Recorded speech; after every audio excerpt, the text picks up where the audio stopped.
Welcome back to Terrified Tales, where the rain falls slow and the fear creeps in quicker. Like and subscribe before we begin, and tell us where and when you're listening. Midnight, alone, that's when they find you.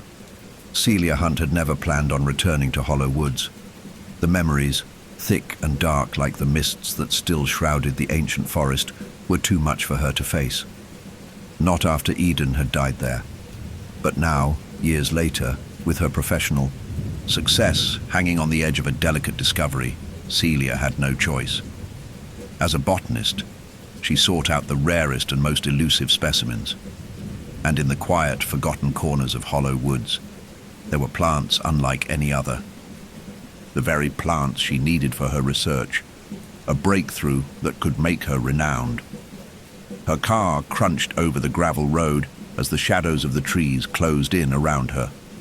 The wind stirred, carrying with it the scent of damp earth and something more elusive, something sweet, almost floral, but faintly rotting. It made Celia's throat tighten with unease. "Just focus," she muttered to herself, pushing down the gnawing feeling that tugged at her. She could see the clearing ahead where she and Eden had played as children, where they'd spent countless summers running through the wild, collecting strange flowers and odd fungi, unaware of the darkness already taking root beneath their feet. The forest seemed to hold its breath as she stepped out of the car, cold air wrapped around her, like fingers brushing against her skin. Her boots sank slightly into the earth, as if the ground itself was reluctant to let her pass. But she walked forward, step by step, toward the woods that had once felt like a second home. Celia paused at the edge of the clearing, the place she and Eden had once adored. A wild garden of sorts with towering trees, whose canopies whispered like old secrets. The ground was littered with fallen branches, the remnants of seasons that had passed. The flowers that bloomed here were strange, twisted things, wild, chaotic, like the forest itself. She knelt, inspecting a patch of thick green leaves. There, beneath the tangle of vines, a small flower was pushing through the earth. It was black at the core, with streaks of purple veining through its petals. The thorns surrounding it curled, sharp as needles. She reached forward instinctively, feeling the pull of discovery, the lure of the unknown. The moment her fingers brushed the stem, the world seemed to shift. The air thickened, and a distant sound, barely perceptible, brushed against her ears. A voice faint and distant like the wind calling through the trees. "Celia." Her breath caught. The voice, it was unmistakable. Eden. Her hand recoiled from the flower, the thorns digging into her wrist for just a moment before releasing. She gripped her arm, the faint stinging sensation a cruel reminder that she was no longer a child, that Eden was no longer here to laugh beside her. The forest stood still, watching her. The trees seemed to lean closer, their branches creaking with age, as if waiting for something. The silence stretched, thick and uncomfortable. A chill raced down her spine. Celia stood, wiping her hands on her jacket, as if that would remove the feeling that had settled deep within her chest. It's just the scent, she thought, as her mind tried to make sense of what had happened. It's just the scent of the flower. You're imagining things. But the feeling lingered. As she turned to leave, something caught her eye. Beneath the overgrowth, a half-buried stone slab glinted in the dim light. Her curiosity flared again, the desire to uncover something new, to discover something her colleagues hadn't. She bent down and cleared the dirt and leaves, revealing a faded inscription. Her heart skipped as she read the name carved into the stone, Eden Hunt. A cold rush of dread flooded her veins. Her hands trembled as she traced the name with her fingers. It couldn't be. This was an old marker, likely from when the woods were first claimed, yet it felt too close, too personal. The wind picked up, swirling violently around her. The trees groaned as if in warning. Celia's throat tightened. She needed to leave. She had come here for science, for something solid, Something tangible, not this. But the flowers, the thorns, the echo of Eden's voice, they were all here, like a living thing, wrapped around her. She couldn't escape it, no matter how hard she tried. A terrible, unshakable thought settled in her mind. Hollow Woods had never truly let her go. Not really. Steeling herself, Celia pulled away from the grave marker. She turned back to the flower, studying it with a cold, clinical detachment. It was still there, thriving in the damp earth, beautiful, deadly. It was what she had come for. But as she dug her fingers into her gloves and knelt to pull it from the ground, the air around her seemed to hum. Her pulse quickened. A sudden gust of wind howled through the trees, rattling the branches above. The ground felt like it was shifting beneath her. The flower's thorns seemed to twist tighter around her wrist. Celia's mind raced. The scent, the sound, the visions, they were all too much. They had come for her. The forest, the flowers, the memory of Eden, all of it. She was tethered to this place, whether she wanted it or not. With a final shaky breath, Celia stood, pulling the flower from the earth. But as she lifted it, a shadow flickered at the edge of her vision. She turned, just in time to see a figure in the distance, familiar, yet unrecognizable, standing motionless by the trees. Eden? No. Impossible. But the shadow was still there, watching her. Celia's heart hammered in her chest as she turned toward the car, feeling the weight of the past pressing in on her with every step. The forest seemed to close in around her, the sounds of the leaves growing louder, more insistent. The shadow was gone by the time she reached the car, but the feeling of being watched never left her. And as she sped away from Hollow Woods, the thorns in her hand seemed to burn, the scent of the flowers heavy in the air mixing with the dread that coiled tight within her chest. The woods had not let her go. Not yet. The town had changed, though Celia hadn't been here for years. The dusty roads now had new storefronts, and the familiar old houses seemed to have settled further into the earth. There was a strange stillness in the air, a quiet, almost mournful pulse that made Celia's skin prickle. The town had grown, but it felt like it was still holding its breath, waiting for something. As she pulled her car to a stop in front of a small cafe, Celia couldn't help but think of how Eden would have loved this town now with its quiet charm and unassuming pace. Eden had always been drawn to the wildness, the unrefined nature of things. Celia could almost hear her twin's voice in her head, teasing her about her new, perfectly curated life. Celia's thoughts scattered as she stepped out of the car, her boots clicking against the cobblestone street. The air was fresh, but tinged with the familiar, suffocating scent of the forest. It was as if the woods themselves were bleeding into the town, wrapping their cold fingers around her once again. The cafe door creaked open as Celia walked inside, the small bell above the door ringing softly. The warm aroma of coffee hit her, but it couldn't mask the underlying smell of mildew and rot that still clung to the wooden beams. It was an old place. The walls were lined with framed photographs of the town, old ones, faded, like they had been kept in the dark too long. Addie? The counter, an older man with wild grey hair and glasses that slipped down his nose, looked up at her. He raised an eyebrow, studying her face. Back again, are you? He muttered, almost as though he'd been expecting her. His voice was rough, like sandpaper. I didn't think I'd return, Celia replied, her words coming out quieter than she intended. She felt a strange tug of discomfort, an unsettling sense of having walked into a place that had been waiting for her. Some things, the man said, his eyes sharp beneath the mess of his hair, are bound to draw you back. Like the thorns in the woods, always pulling you back. Celia shivered, caught off guard by his words. I'm just here for some coffee, she said quickly, brushing off the prickling sensation that crept up her spine. The man nodded and turned to make her a cup. As he did, Celia couldn't shake the feeling that his words weren't just casual musings. She had heard the town whisper about the hollow woods many times before, but it had always been in hushed tones, shared only between those who still remembered. The woods had a strange power, an ancient presence that lingered like a spectre in their memories. When he slid the cup toward her, Celia looked up to thank him, but his eyes were fixed on the door, distant, as if he was seeing something she couldn't. "You're not the first one to come back," he muttered, his voice dropping. "They always do, you know.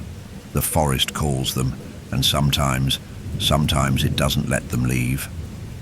Celia's heart skipped a beat. She didn't want to hear this, not now. "Thanks," she said, taking the cup from him and retreating to a corner booth. As she sipped the coffee, her mind wandered back to the woods, back to the moment she had touched the thorned flower. The scent, the voice, the ghostly feeling of being watched.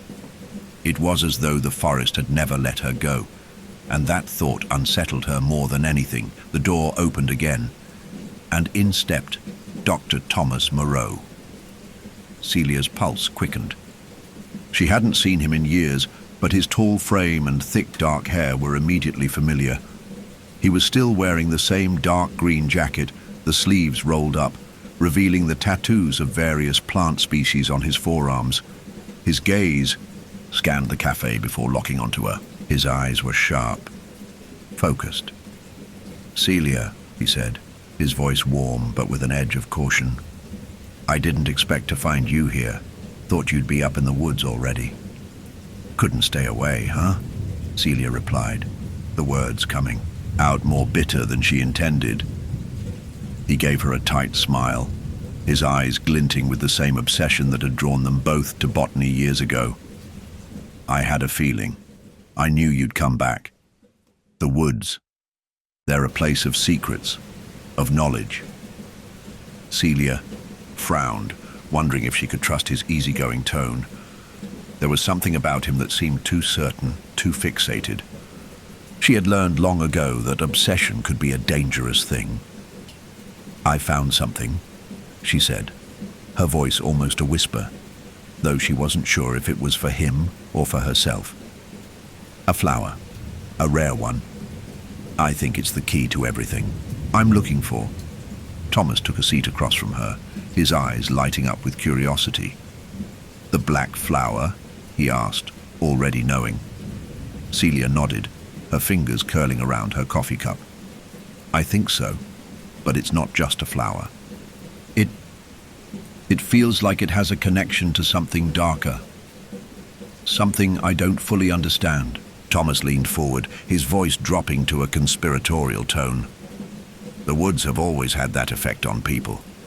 You've heard the stories, right?" "I've heard them," Celia said, her voice thick with the weight of her own buried memories. The town had always warned of the curse, the strange happenings, the disappearances, but Celia had never truly believed it. Not until she had stepped back into the woods, not until the flowers had begun to pull at her like old memories. "I'm not interested in folklore," she added quickly, though her eyes betrayed her hesitation. "I'm here to study the plants, nothing more." Thomas raised an eyebrow, clearly amused by her attempt to distance herself from the very thing that had called her back. "You can't separate the plant from the place, Celia. Everything here is interconnected. The history, the land, the plants, it's all tied together." Celia's chest tightened, and she glanced out the window, her eyes tracing the faint outline of the woods in the distance, just beyond the horizon. The sun was starting to set, casting a long shadow over the town, the trees looming darkly like sentinels. "I don't care about the past," she said, forcing the words out with more conviction than she felt. "I just need to finish my work." Thomas didn't seem convinced. "You can't outrun it, you know, whatever it is you're running from." The words hung in the air between them, heavier than the silence that followed. Celia's heart skipped. but she forced herself to swallow the rising lump in her throat. "I'm not running," she said firmly, though the trembling of her hand, as she set the coffee cup down, told a different story. Thomas leaned back, the edge of a smile playing on his lips as he studied her. "I'll help you find the flower, Celia. I know where to look. But we're not just searching for a plant. We're searching for something far older than either of us. Something that's been waiting for someone like you to come back." Nichu hesitated, a sick feeling growing in her stomach. She knew what he meant. The question was, did she really want to know? The door swung open again, and this time it wasn't the wind that brought the chill. The sharp, unmistakable scent of the black flowers wafted in, carried by the breeze.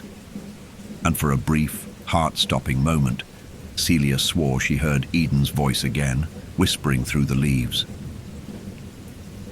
The town was still, too still. Celia couldn't shake the feeling that it was holding its breath, as if it too was waiting for something to happen. She stood at the edge of the hollow woods, staring into the dense, brooding trees, the weight of the place heavy on her shoulders. The forest, once so familiar, now felt alien to her, like a living thing, watching, breathing, and waiting. She could almost hear the rustle of the leaves in the wind, like whispers just out of reach. The scent of flowers still clung to the air, faint and sweet, almost sickening in its sweetness. She couldn't quite place it, but it was there, always there, like an unseen presence. Her phone buzzed in her pocket, and Celia pulled it out. It was a message from Thomas. "Thomas, found something. Meet me at the old shack near the clearing." She hesitated, staring at the message. She wasn't sure if she was ready to confront whatever it was Thomas had uncovered. He had been too eager, too obsessed with the hollow woods, but Celia couldn't ignore the pull. Her curiosity, mixed with an uncomfortable sense of dread, pushed her to respond. "Celia, I'll be there." The walk to the shack was short, but Celia couldn't shake the feeling that something was off. The woods felt alive in a way she hadn't experienced before. Every step she took felt like it was watched, like the trees themselves were shifting, leaning in closer, as if they had been waiting for her return. She pulled her jacket tighter around her shoulders, the air suddenly colder, as if the forest had exhaled a bitter, icy breath. The shack came into view, a rickety old structure barely standing, its wooden walls rotting with age. The windows were blackened, but there was a faint light flickering from the inside. Thomas was there, pacing in front of the door, his face grim. "Did you find something?" Celia asked, her voice betraying the tension she felt in her chest. Thomas nodded, his gaze intense. "I did, but it's not what I expected." He stepped aside, letting Celia inside. The dim light of a lantern illuminated the interior of the shack. Books, old and yellowed with age, were scattered across the floor, along with strange plant samples preserved in jars. There were sketches pinned to the walls, drawings of plants that didn't belong to any known species, their forms twisted and unnatural. Celia's heart skipped a beat when she saw one drawing in particular. A black flower, its petals long and curling, surrounded by sharp, deadly thorns. "That's the one," Celia murmured, her voice barely above a whisper. The flower in the drawing was the same one she had found earlier, the one that had seemed to call to her. "Not just the flower," Thomas said, his voice low and strained. "The flower is part of something bigger, something older. It's tied to this place, to the curse." Celia frowned, stepping closer to the drawing. "What curse?" Thomas ran a hand through his hair, the tension in his posture palpable. "The townspeople have known about it for years. They don't talk about it openly, but the hollow woods have a history, a dark history. The plants here, they're not just plants.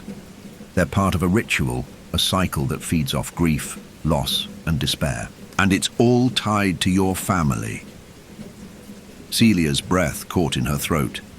My family. He nodded. Yes. Your ancestor, a botanist named Aidan Hunt, was the one who first discovered the plants in these woods. But instead of documenting them, he made a pact with them. A pact that required a sacrifice, blood, grief, something to bind the plants to the land. Celia's mind spun, the pieces of the puzzle falling together but making less sense with each passing second. And Eden. Thomas met her gaze, his expression grave. Eden was the sacrifice, Celia. You may not have realized it, but her death, it wasn't an accident. It was part of the curse. The plants, they're fed by pain, and your family's pain has been feeding them for generations. Celia's heart thudded painfully in her chest, and she felt the walls of the shack close in on her. You're saying Eden's death was part of this curse? That it was never an accident? That She couldn't finish the sentence. The weight of the accusation crushed her. She had blamed herself for years, had believed that if she had just seen the signs, if she had just been there for Eden in the way she should have, her twin might still be alive. But now, Thomas was suggesting that her sister's death was part of something much darker, something beyond her control. You didn't cause it, Thomas said, almost as if reading her mind. But your family's connection to this place runs deeper than you think. And the curse, it's still active. The plants, the forest, they're calling you. Celia turned away, her hands shaking as she gripped the edge of the table. I don't want to be part of this. I didn't ask for any of this.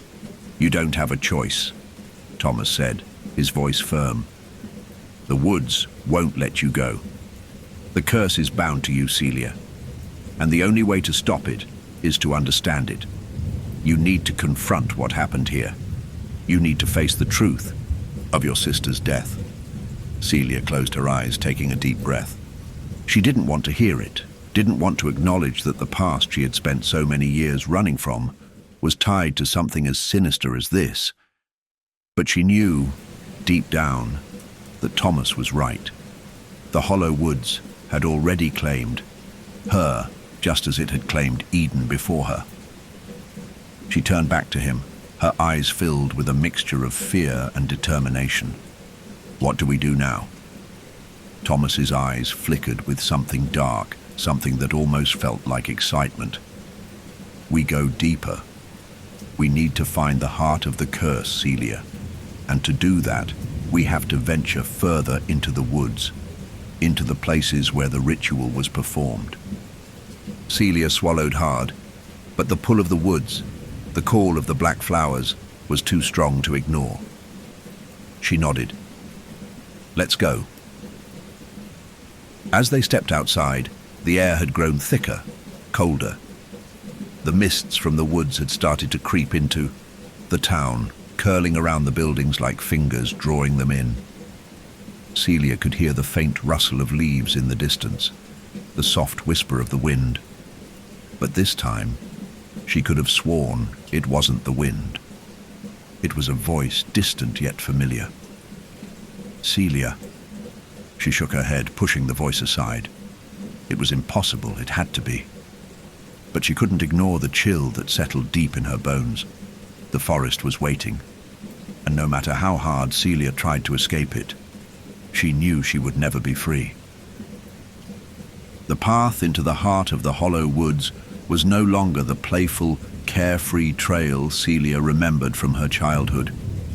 The trees here were ancient, twisted, and knotted with thick vines that seemed to choke the life out of anything they touched. The wind had picked up, and the sound of it wasn't gentle, but like the low hum of something unseen, vibrating beneath the earth. The mist curled around the trees, thick and suffocating, blocking the light.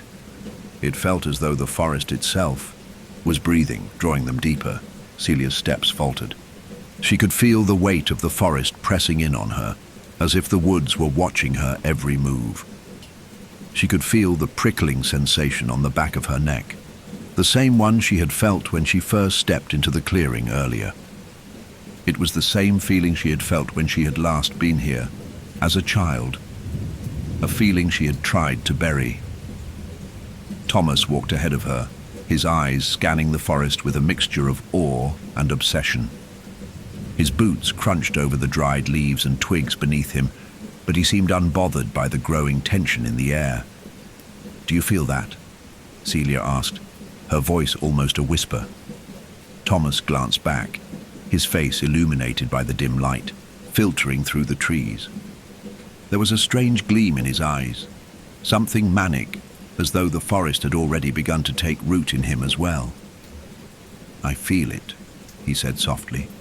"The pull, the energy.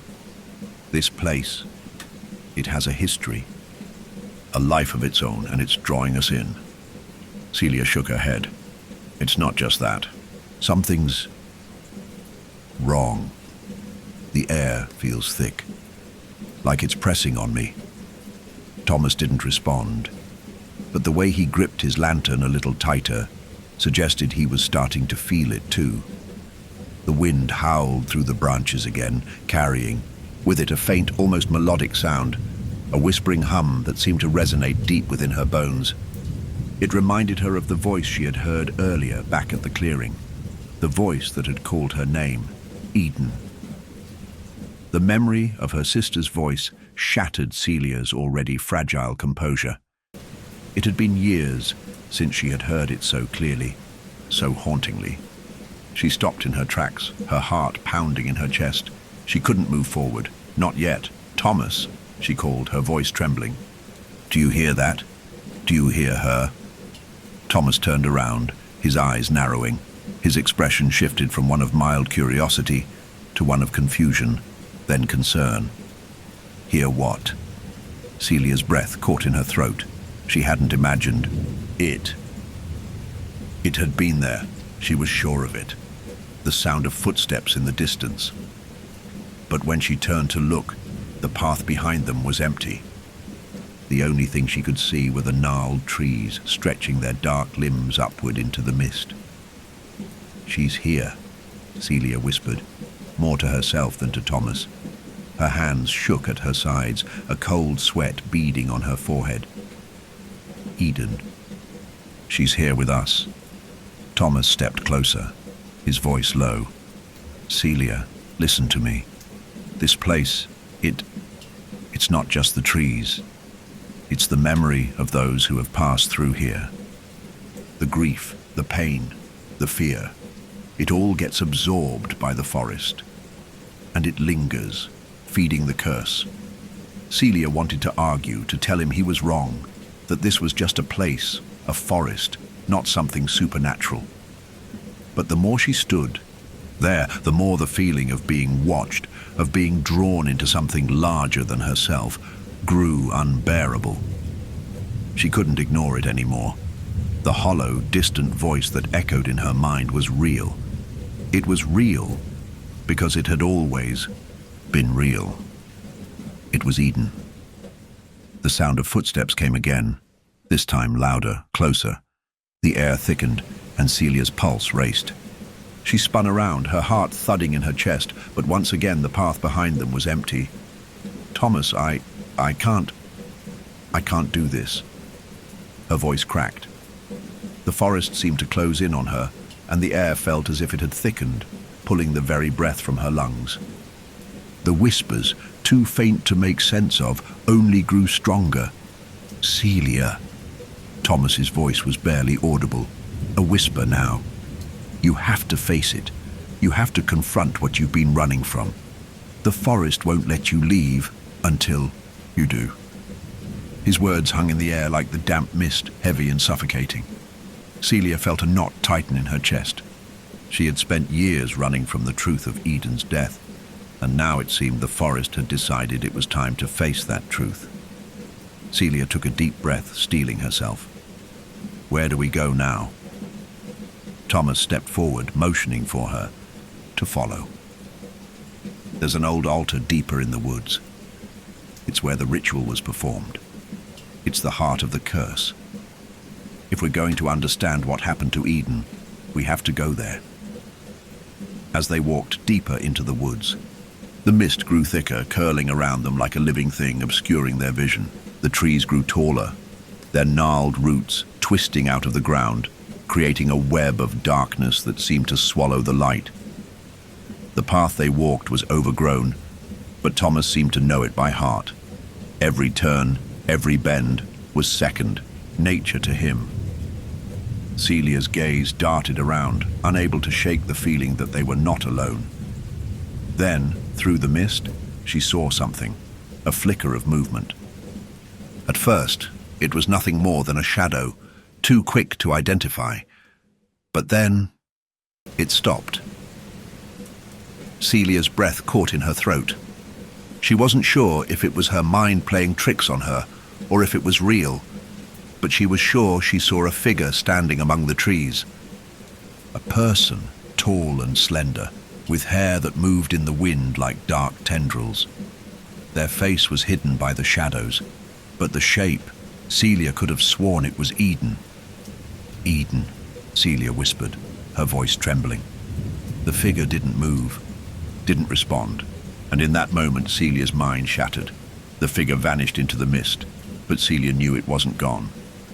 It was still there, waiting for her to follow. She took a hesitant step forward, but Thomas grabbed her arm, his grip tight and insistent. "Don't," he warned, his voice a low growl.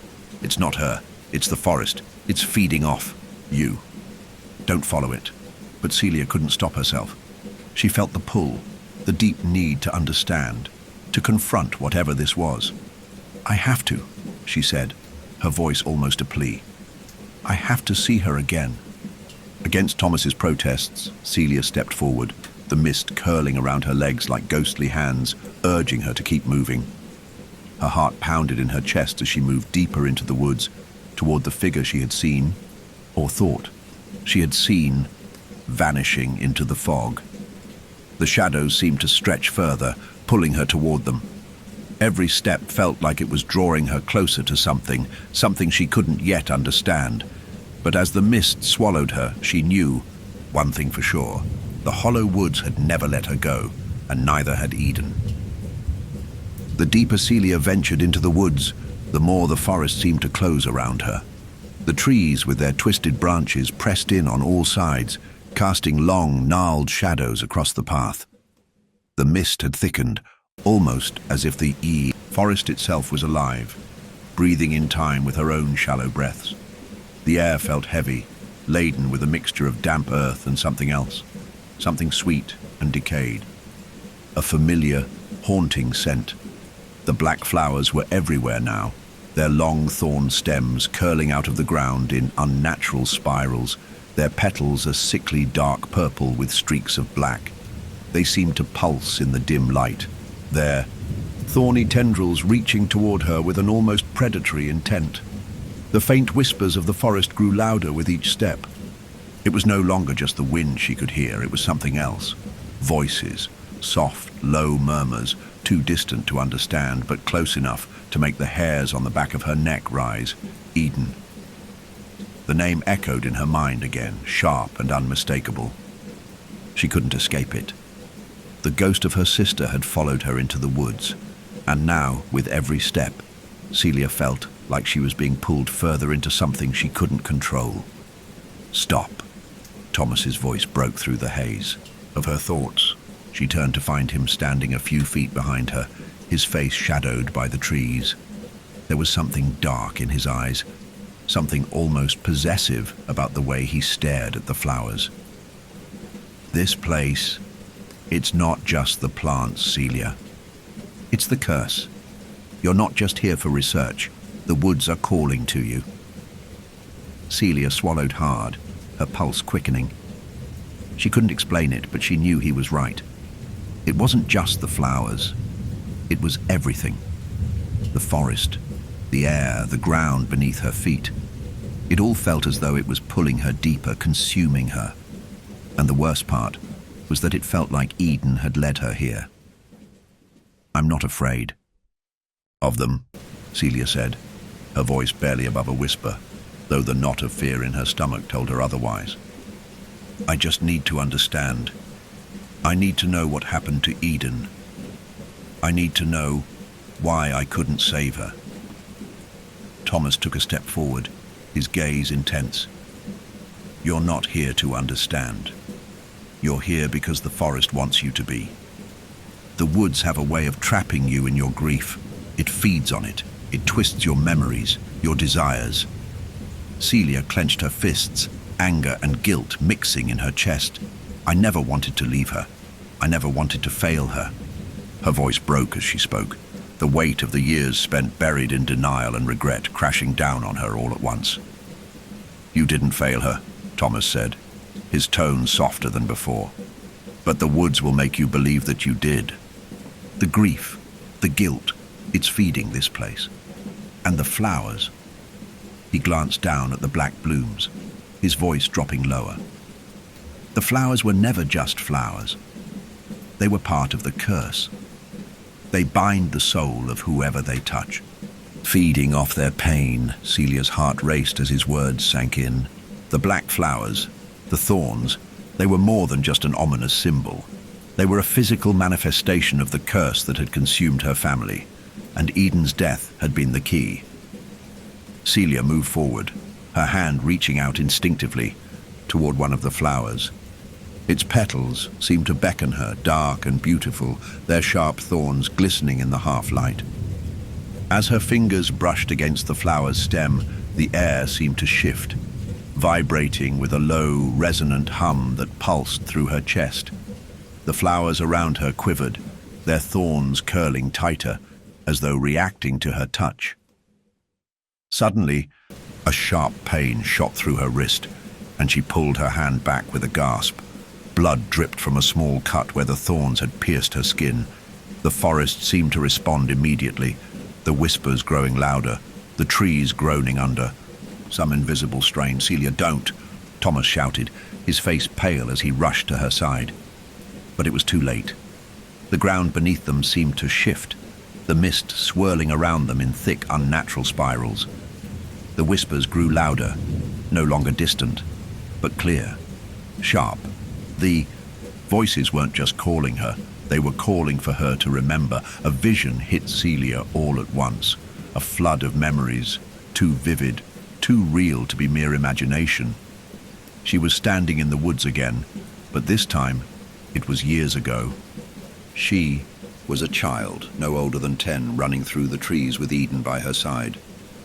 They were laughing, racing each other, the world around them full of light and life. But then the light shifted, and the forest seemed to change. The air grew heavy, the trees darker. The laughter between them faltered, replaced by a deep, unsettling silence.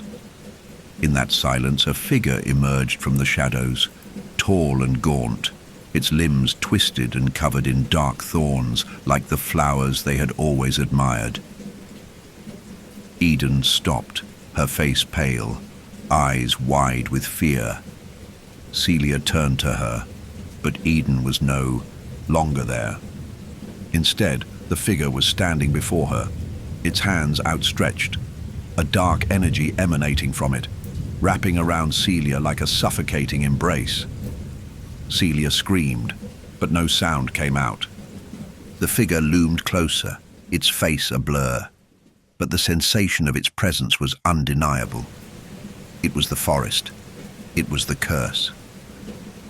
Then, the vision snapped away, and Celia was back in the present, gasping for air. The forest was silent once more, but the weight of the vision clung to her like a heavy fog.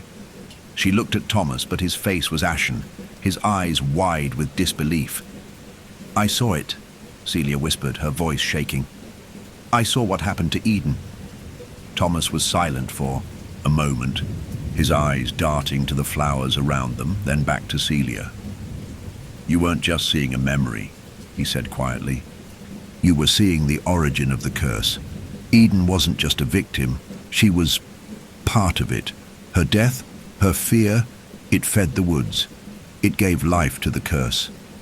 Celia shook her head, unable to comprehend what Thomas was saying. She had always believed Eden's death was a tragic accident, something she could have prevented. But now, It seemed as though Eden had been more than a victim. She had been a catalyst, a sacrifice to the forest, feeding it with her pain and fear. "Then what does that mean for me?" Celia asked, her voice cracking. "What am I supposed to do with this?" Thomas's face was grim, his gaze never leaving her. "It means that the woods will try to make you part of it. It's already feeding off your grief. The only way to stop it, to stop this curse, is to confront the source, to destroy it." Celia looked down at the blood still dripping from her wrist, the pain of the thorn's bite now a sharp reminder of the choice she faced. She had come to the woods seeking answers, but now the answers were darker than she could have ever imagined. The forest was not just a place of secrets. It was a place of hunger, and she was its next meal. Celia stood motionless, her gaze fixed on the blood still staining her wrist, the crimson color stark against the pale, bruised skin. Her pulse hammered in her ears, the pain from the thorn's wound a dull, persistent throb. The forest around her was silent now, almost unnaturally so. The once churning whispers had faded into a quiet, suffocating stillness.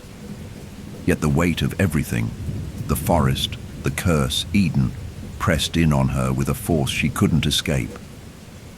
Thomas remained by her side, his eyes haunted, as if the reality of the situation was beginning to settle in with a crushing inevitability. "We need to go deeper," Thomas said, his voice low, steady. But there was a tremor in it now, something that betrayed his usual certainty. He motioned for Celia to follow, but Celia remained where she was, struggling to make sense of what had just happened. "The forest," Celia murmured, her breath shallow. "It showed me Eden. It showed me her death. But it wasn't just a memory. It was something else." Thomas nodded grimly. "The curse doesn't just tie you to the past, it rewrites it. It makes you relive the pain, the fear, and the loss over and over again. It feeds off that grief, and it twists it into something darker. It was never just Eden's death. It was a sacrifice to the forest, a binding, a part of the ritual." Celia felt sick. The vision she had witnessed was more than just a glimpse into her past. It was a glimpse into the very heart of the curse. Her sister's death hadn't been an accident. It had been part of something far more sinister, something beyond her understanding. "The altar," she whispered, her mind racing. "We have to find it. The altar you mentioned." Thomas met her gaze, his eyes filled with an odd mixture of urgency and dread. "Yes, the altar is where it all began. But we must be careful. Once you touch it, once you step into that space, the curse becomes real. You won't be able to run from it anymore. It will take everything." Celia swallowed hard, the weight of his words sinking deep into her chest. "But we don't have a choice, do we? I have to know what happened to Eden. I have to understand why it all went wrong." Thomas's gaze softened for a brief moment, and he nodded. "It's the only way, but we need to be prepared. The woods won't let us leave without a cost." He turned away, leading the way deeper into the dense underbrush, his lantern casting long shadows that seemed to stretch toward Celia like dark fingers. The air around them felt thick, suffocating, as though the forest itself was watching, waiting for something. The further they ventured, the more Celia felt the forest closing in around her. The trees seemed to loom over them, their twisted branches scraping against one another in the wind, like old bones grinding together. The mist that had once been a distant veil now swirled around her, so thick that she could barely see more than a few feet ahead. The smell of decay and rot grew stronger with each step, mingling with the sickly sweet fragrance of the black flowers that bloomed in the shadows, their thorn stems rising like sentinels guarding the way. A sudden, sharp noise broke through. The heavy silence, a snap of a twig followed by a rustling in the underbrush. Celia froze, her heart skipping a beat. Her breath caught in her throat as her eyes darted around, searching for the source of the sound. "It's just the forest," Thomas said, his voice calm, though his eyes flickered nervously. "The woods play tricks on you. Don't listen to it." But Celia wasn't sure if it was the forest playing tricks. The feeling of being watched, of something or someone lurking just beyond her sight, was becoming overwhelming. The shadows in the trees seemed to stretch and shift, bending in unnatural ways, as if the very landscape was alive and breathing. And then, through the mist, she saw it, a figure, a shadow, tall and slender, moving just beyond the trees. For a moment, Celia's breath caught in her throat. She couldn't see the face, but the shape, the silhouette, was unmistakable. Eden. Her heart pounded in her chest, her legs frozen in place. She wanted to call out, to run to her, but the figure was already disappearing, swallowed up by the mist. "Eden!" Celia cried out, her voice cracking. She took a step forward, but Thomas grabbed her arm, his grip firm. "Celia, don't," he warned. "It's not her.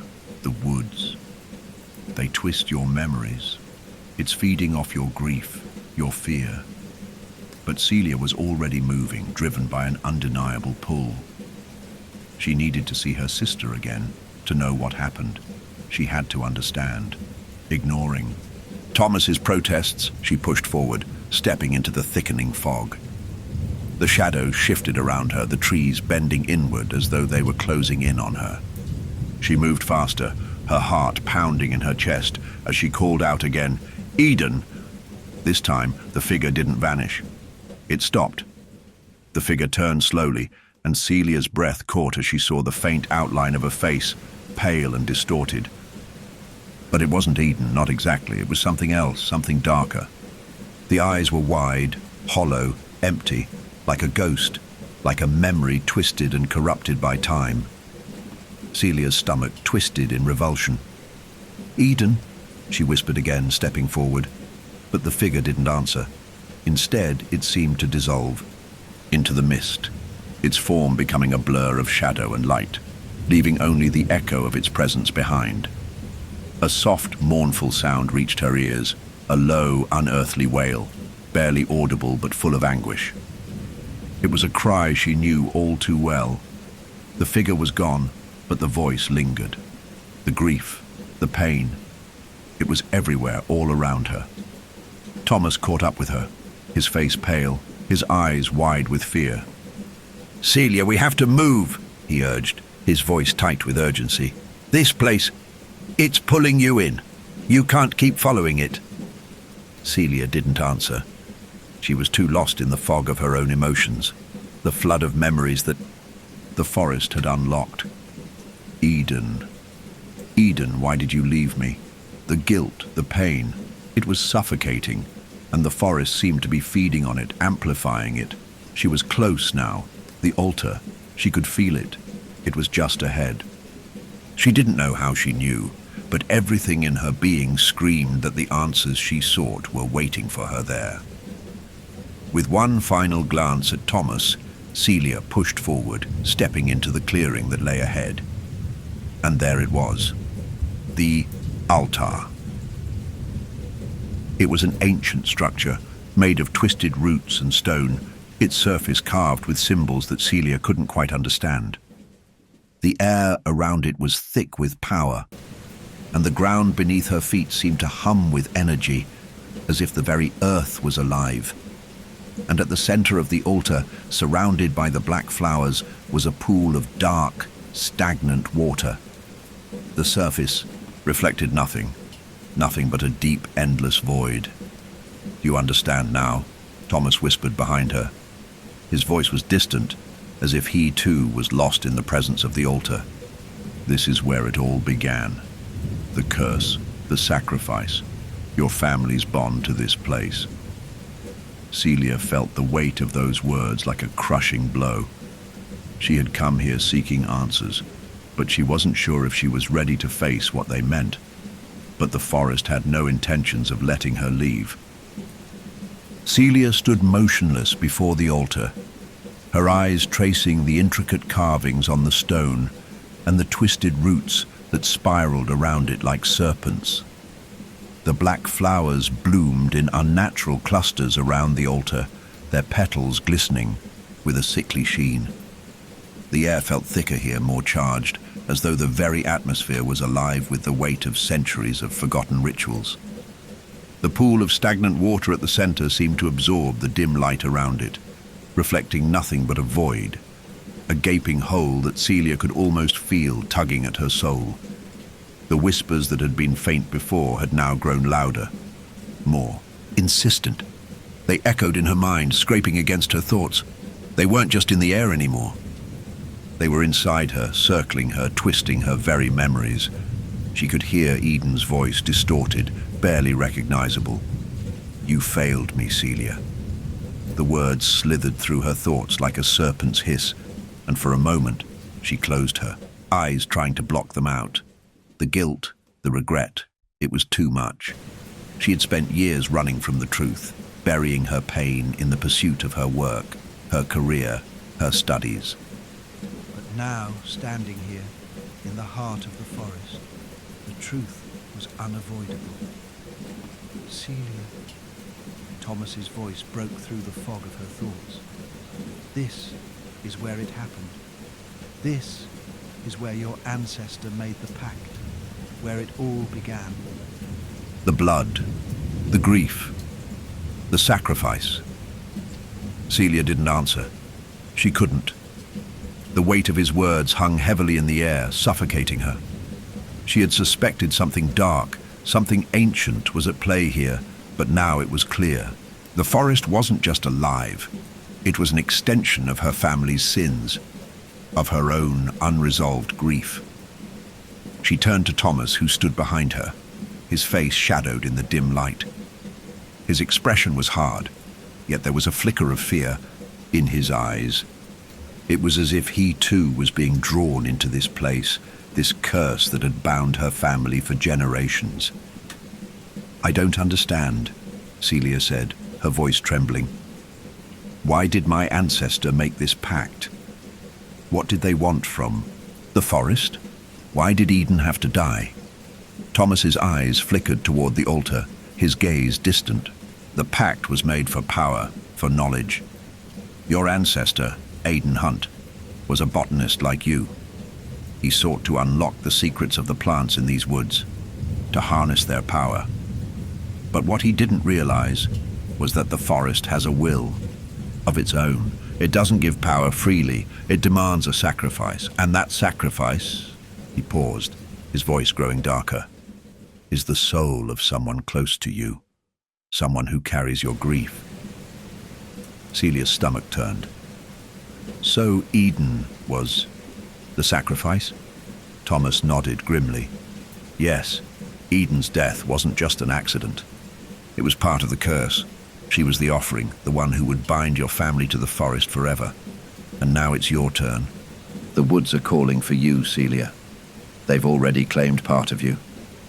Her breath caught in her throat and she stumbled backward, her hands bracing against the altar. "No," she whispered, shaking her head. "No, I won't. This isn't real. This is just a twisted vision. The curse doesn't control me." But even as she said the words, she could feel it, feel the pull of the forest, the way the earth beneath her feet seemed to hum with energy, as if the very land was alive, responding to her fear. The flowers around the altar swayed slightly, their petals shimmering in the gloom. The pool at the center of the altar rippled, as though something was moving beneath the surface.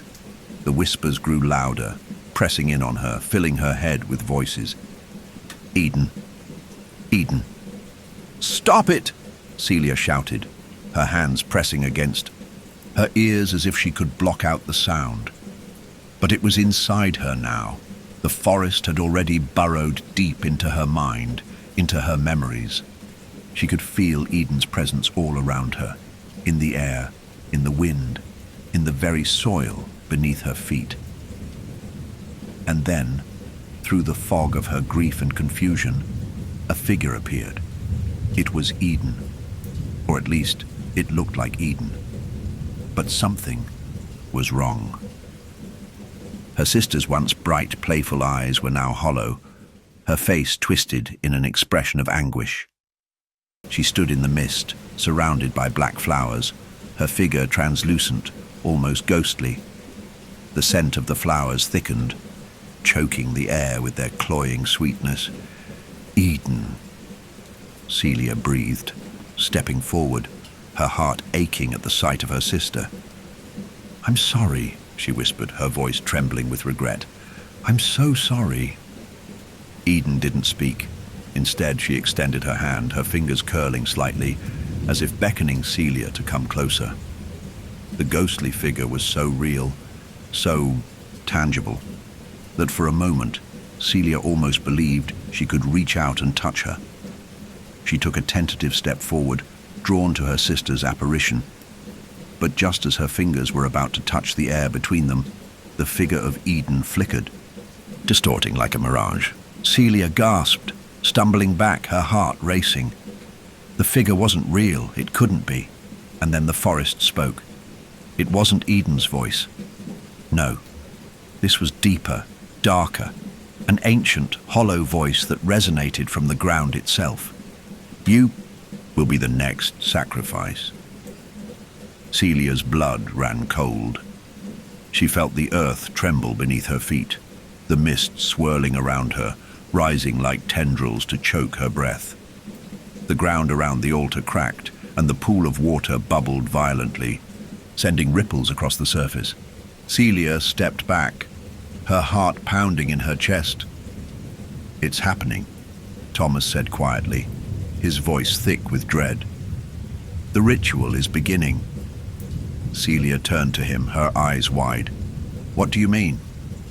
What do you mean the ritual is beginning?" "The curse," Thomas whispered, his eyes fixed on the altar. "It needs a new sacrifice. And you, Celia, you are the one who will feed it. The blood, the grief, the power, it's all part of the pact. The forest is hungry, and it will take everything from you."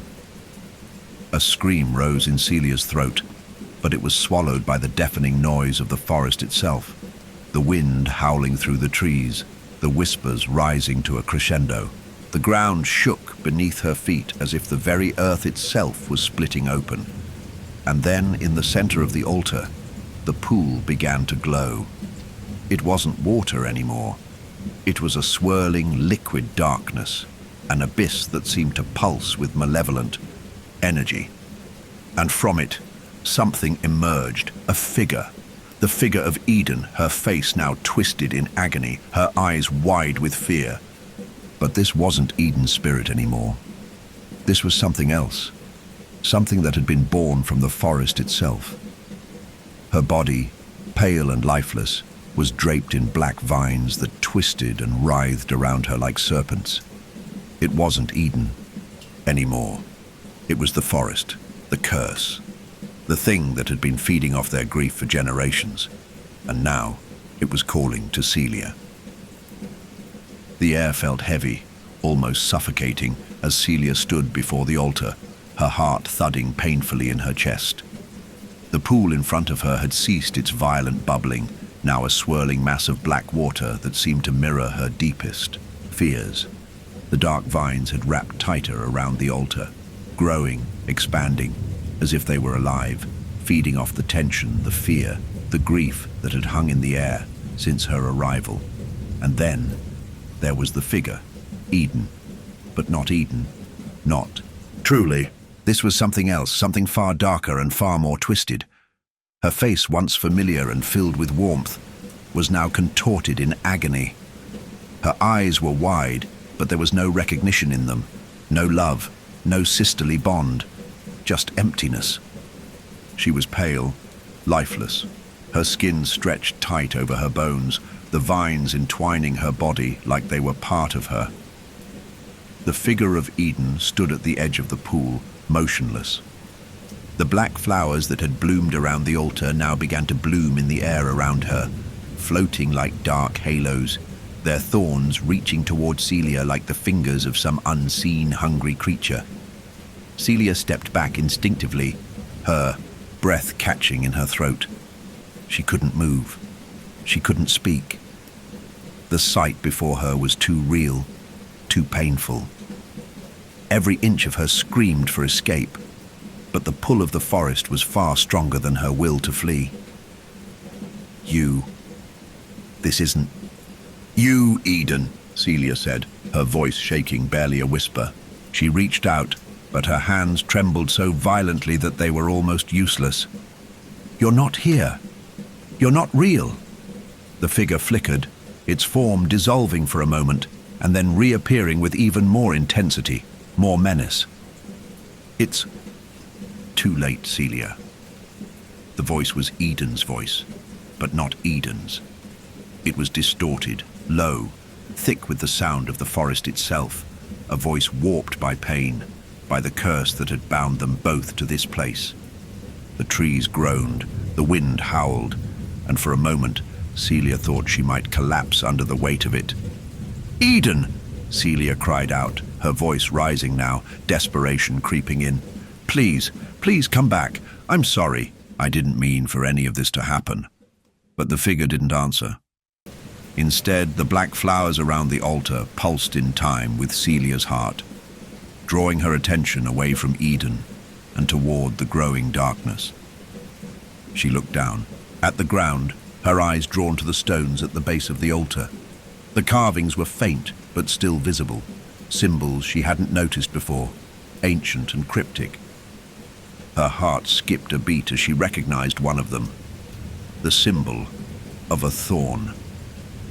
The realization hit her like a bolt of lightning.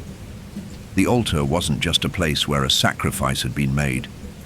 It was where the curse had been born, where the pact had been sealed, and where it had begun to grow.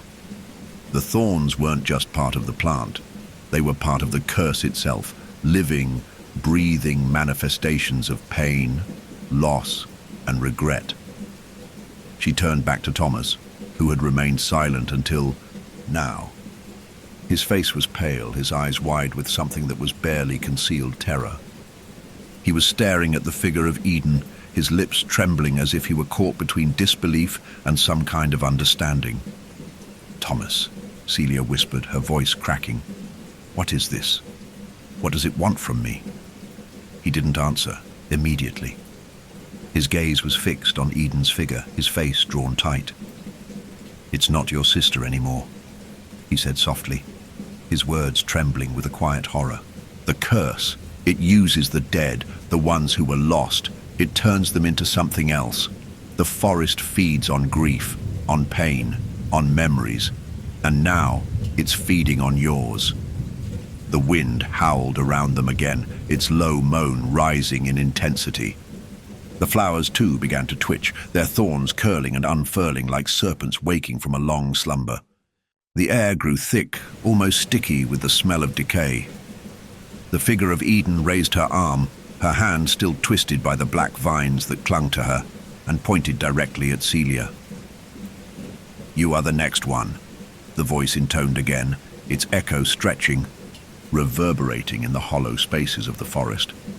Celia's heart raced, her breath shallow as she took a tentative step backward. She felt the ground shift beneath her feet as the mist around her thickened, pressing in like the walls of a nightmare.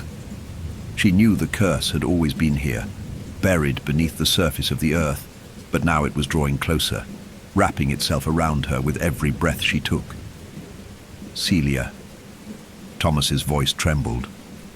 She looked back at him, but his face was grim, his features almost lost in the gloom. You don't understand. The ritual, it's not just about blood. It's about grief. The woods chose you, Celia. You and Eden, your bloodline. It's all part of the cycle. The sacrifice, the binding. It's never been broken. It will never end unless... Celia didn't wait for him to finish. Her feet moved before her mind could catch up. The image of Eden, the figure, the ghost, was burning into her mind. She had to stop this. She had to find a way to end it. No, she whispered to herself, her voice harsh and broken. This has to end. This has to stop. But even as she spoke the words, she knew they were hollow. The curse didn't stop. The forest didn't stop. And now, as she stepped closer to the altar, she felt the vines around it tightening, the very roots of the ground stretching and twisting, claiming more of the land with every breath she took. Celia could feel it now, coursing through her veins, the pull of the woods, the call of the thorns. She reached out toward the altar, her fingers trembling as they brushed against the stone. A sharp, searing pain shot through her hand, and she gasped as the thorns of the flowers reached up to pierce her skin. No, she thought. This can't be real. But it was. The pain was real. The forest was real. And now it was calling her. Her vision blurred as the mist swirled around her, and her heart pounded in her chest. The world felt like it was crumbling beneath her feet. The altar, the curse Eden, they were all part of the same terrible truth. And Celia was standing at the heart of it, at the edge of something that had been buried for generations, something that was about to consume everything in its path. She closed her eyes for a brief moment, squeezing them shut, and when she opened them again, the figure of Eden was gone. The mist remained, thick and cold, but the forest had shifted. The altar, the heart of the curse, was waiting for her to make a choice. It was now or never. The choice was hers, but the consequences of that choice would echo long after the last of the mist had settled.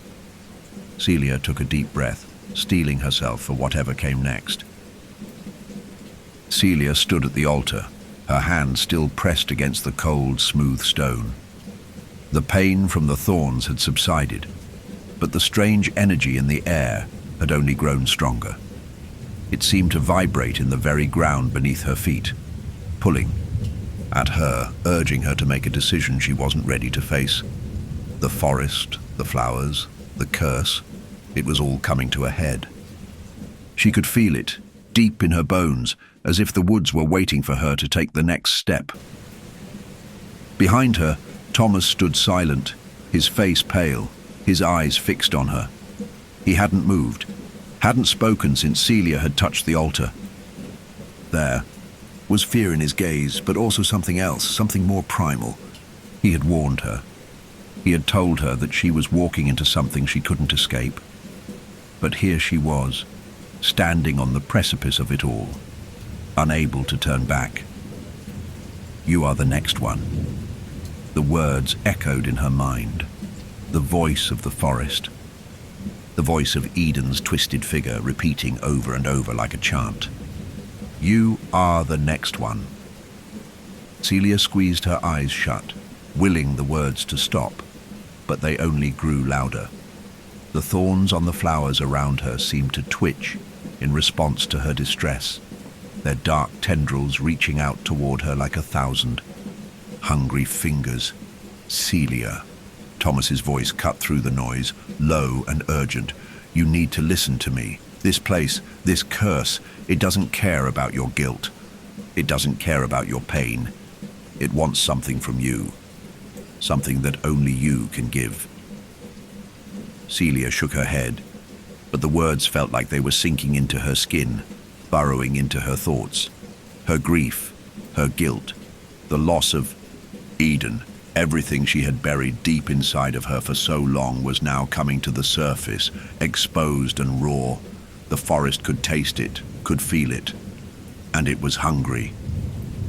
"I can't," she whispered, her voice breaking. "I can't be the next sacrifice. I can't let this happen again. I can't let the curse consume me." But the forest was already consuming her. The ground beneath her feet began to tremble, just faintly at first, but growing stronger with each passing second. The thorns, the vines, they were stretching upward, twisting around the altar like they were reaching for her soul. The darkness in the pool in front of her seemed to deepen, swirling with an energy that felt ancient and terrifying. The whispers grew louder. Celia, you have no choice. The words resonated inside her, rattling her thoughts. Her heart pounded in her chest as the reality of it all began to sink in. The forest had already claimed her. Eden's death, her family's connection to this cursed place. It was all a part of the ritual. She was tied to it, bound by blood and grief, and there was no escaping it. "You can't stop it, Celia," Thomas said quietly, his voice tinged with sorrow. "The curse has been here for centuries. Your family, your bloodline. It was always meant to be a part of this. This place. It doesn't let go. It never does. And now, it's asking for you. It's asking for your sacrifice." Celia felt the ground beneath her shift again, the earth opening up like a wound, as if the forest itself were pulling her in. Her body tensed, but the pull was too strong. The vines began to curl around her legs, their thorns pricking at her, skin drawing blood. The black flowers bloomed around her in a violent burst, their petals curling with hunger. "No," she whispered again, her voice barely audible. "I won't let it take me. I won't become part of this." The vision of Eden, her sister's face, twisted and haunted, flashed before her eyes. But this time it was different. The vision wasn't a ghostly apparition. Eden's face was solid, alive, but her eyes were empty, hollow, the same way they had been in the vision at the altar. Her lips moved, but the words were not what Celia expected. "You failed me." Celia's breath caught in her throat. She fell to her knees, clutching at her chest as the weight of the words crushed her. Her eyes filled with tears as the guilt, the deep, searing guilt, surged back. She had failed Eden. She had failed her sister. And now the forest was making her pay for it. "I didn't fail you," Celia sobbed, her voice breaking. "I couldn't save you, Eden. I tried so hard." But the vision of her sister only smiled, the smile twisted, not out of love, but out of something darker, something ancient. The forest wasn't showing her Eden. It was showing her the part of Eden that had been consumed by the curse, the part that was twisted by grief and loss. And now it wanted her. It wanted her to join the darkness, to become one with the forest. The forest does not forget. The forest does not forgive. The whisper was so loud now that it felt like it was inside her skull. The sound of the trees creaking, the low hum of the wind, the rustle of the flowers, it all blended together into a single, overwhelming force. The ground beneath her feet was now a churning mass of roots, vines, and thorns, each one pulling at her, trying to drag her down into the abyss. Thomas stepped forward, his hand reaching out to her. His face was etched with sorrow and fear. "Celia, you have to make a choice. You can't run from this anymore." Celia looked up at him, her vision blurred by tears. "What choice? What am I supposed to do? How do I stop this?" "You have to face it. You have to make the ultimate sacrifice, Celia," Thomas said, his voice shaking. "You have to give up what you've been holding on to. Your grief, your guilt. Only then will the curse release you." But Celia couldn't let go of the grief. She couldn't. It was all she had left of Eden. It was the only thing that kept her anchored to the memory of her sister. "Let it go, Celia." The voice was Eden's again, but this time it wasn't full of accusation. It was full of something else. Hope, or was it resignation? Celia's heart ached as she rose to her feet, the vines loosening around her just enough for her to move. She glanced at the pool once more, the dark water swirling beneath the surface. The pull was still there, but it was different now. It wasn't just the forest calling her, it was Eden too. And Celia realized then that she had been holding on to her sister's memory, her grief, for far too long. The forest was alive with dark energy, the thorns closing in again. But this time, Celia didn't resist. She didn't pull away. Instead, she stepped forward, her hand trembling as she reached out to the altar once more. "Goodbye, Eden," Celia whispered, her voice barely audible. "I'll let you go now."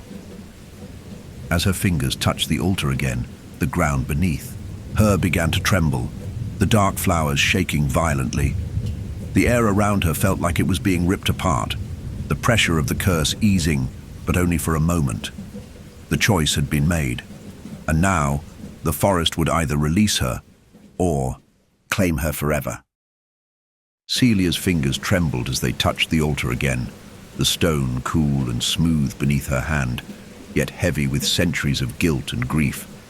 The moment she made contact, the world around her seemed to shift, the atmosphere thickening, becoming almost solid, like she was standing at the edge of a dream, a place between waking and sleep, between reality and nightmare.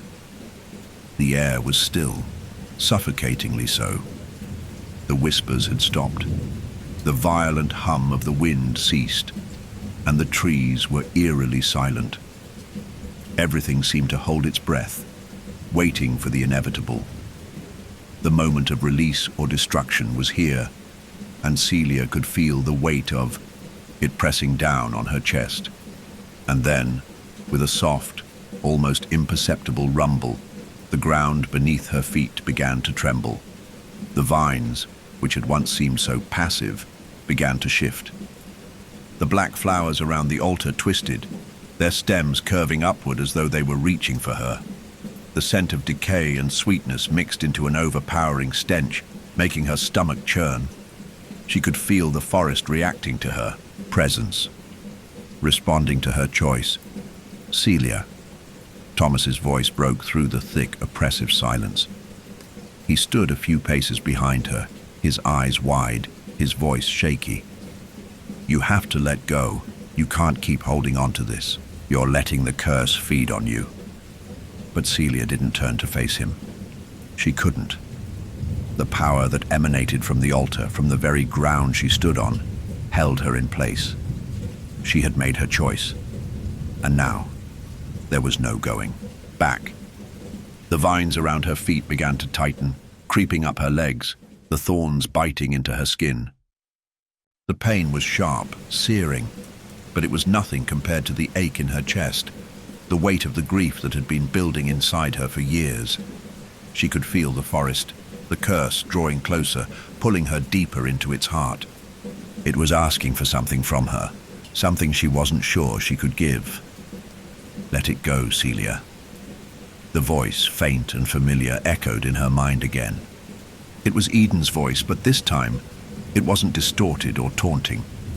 It was soft, full of a quiet understanding. Celia squeezed her eyes shut, clenching her fists at her sides. "I can't let you go," she thought desperately. "I can't let go of you, Eden. I'm sorry, I should have saved you. I should have known." But as the vines wrapped tighter, she realized that this wasn't about saving her sister anymore. It wasn't about undoing the past. It was about ending the cycle.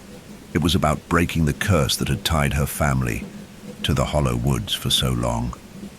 With a sharp, painful breath, Celia pulled her hand away from the altar. The ground trembled violently beneath her feet and the air seemed to shift. She stumbled backward, but the vines, the thorns, were relentless. They tightened around her, dragging her closer to the altar. "No," Celia whispered, but it was already too late. The altar began to glow, an unnatural, sickly light that spread through the roots and vines, casting long shadows across the grove. The black flowers quivered, and the scent in the air intensified as if the forest itself was inhaling deeply, savoring the moment, and then she saw it. From the center of the altar, the pool of stagnant water began to ripple. At first, it was barely noticeable, a faint movement, a slight disturbance in the black surface. But then, the water began to bubble violently, and from it emerged a form, a figure, twisted and wretched, rising from the depths of the pool. It was Eden, or what had been Eden. Her sister's body, pale and lifeless, was surrounded by black thorns, her face contorted in a permanent expression of pain. But it wasn't just her sister's body. The curse had transformed her, twisted her into something monstrous. The vines had consumed her, wrapped her in their dark, suffocating embrace, until she had become an extension of the forest itself, an instrument of the curse, bound to the hollow woods forever. The air around Celia turned cold, and the wind picked up again, the whispers growing louder, more urgent. The figure of Eden reached out toward her, her arms stretching, the vines around her limbs writhing like serpents. Celia could feel the pull, the curse calling to her, feeding off her grief, feeding off the memories of her sister. No. Celia gasped, her voice breaking. "I won't let this happen." But the vines were too strong. They pulled her forward, dragging her toward the altar, toward the pool. She could feel the weight of the curse pressing down on her, suffocating her, threatening to take everything. Her limbs grew heavy, the darkness creeping into her vision, the tendrils of the forest wrapping around her, whispering that it was too late. "You are the next sacrifice." The voice intoned again, louder now. A chorus of voices echoing through the trees. Celia's vision blurred as the vines wrapped around her chest, squeezing the air from her lungs. Her heart raced, the pain in her chest threatening to crush her. But in that moment, something shifted. Something inside her snapped. She couldn't keep living with this. She couldn't keep letting the grief, the guilt, consume her. It had been too long. She had spent too many years trapped in the cycle, letting the past control her. And now, standing at the heart of the curse, she understood. This wasn't about saving Eden anymore.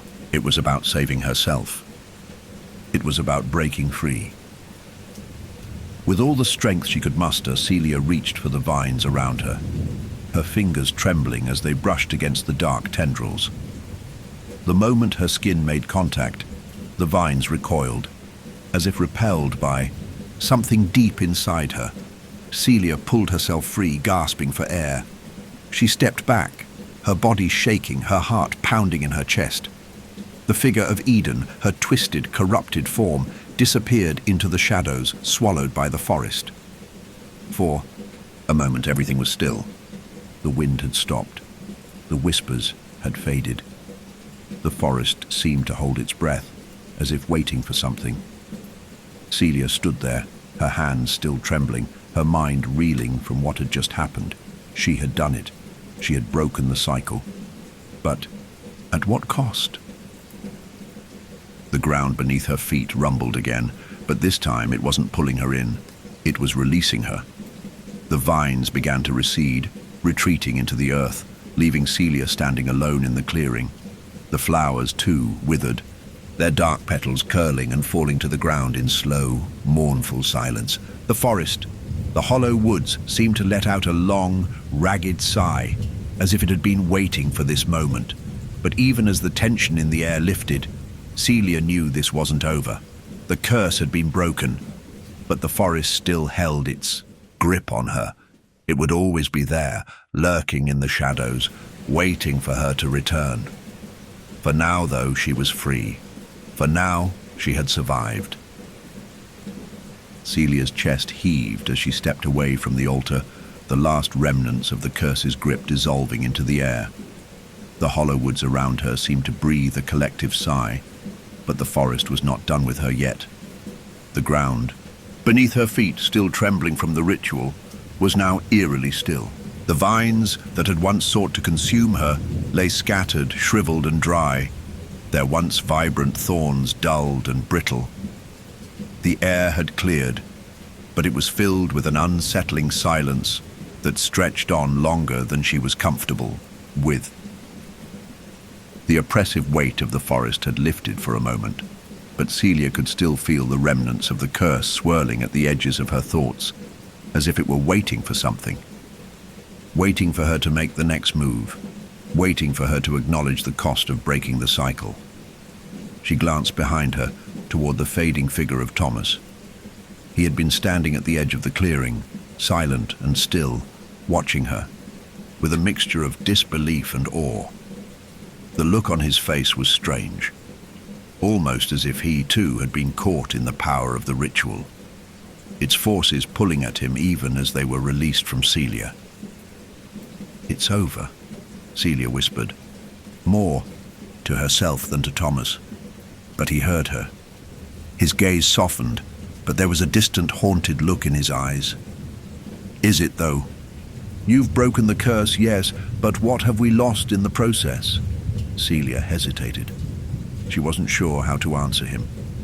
In the aftermath of everything, the pain, the death, the sacrifice, she had expected some sense of peace, some clarity.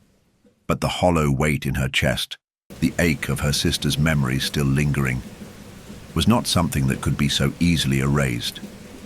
She had faced the forest darkness, but the light at the end of it felt distant, too far to touch. "We've lost everything," Celia said quietly, her voice thick with emotion. "Eden, my sister, and the past. But we've gained something too. We've gained freedom." But as the words left her lips, Celia's eyes darted back to the altar. Something wasn't right. The vines, though wilted and decayed, still seemed to pulse beneath the surface of the earth faintly.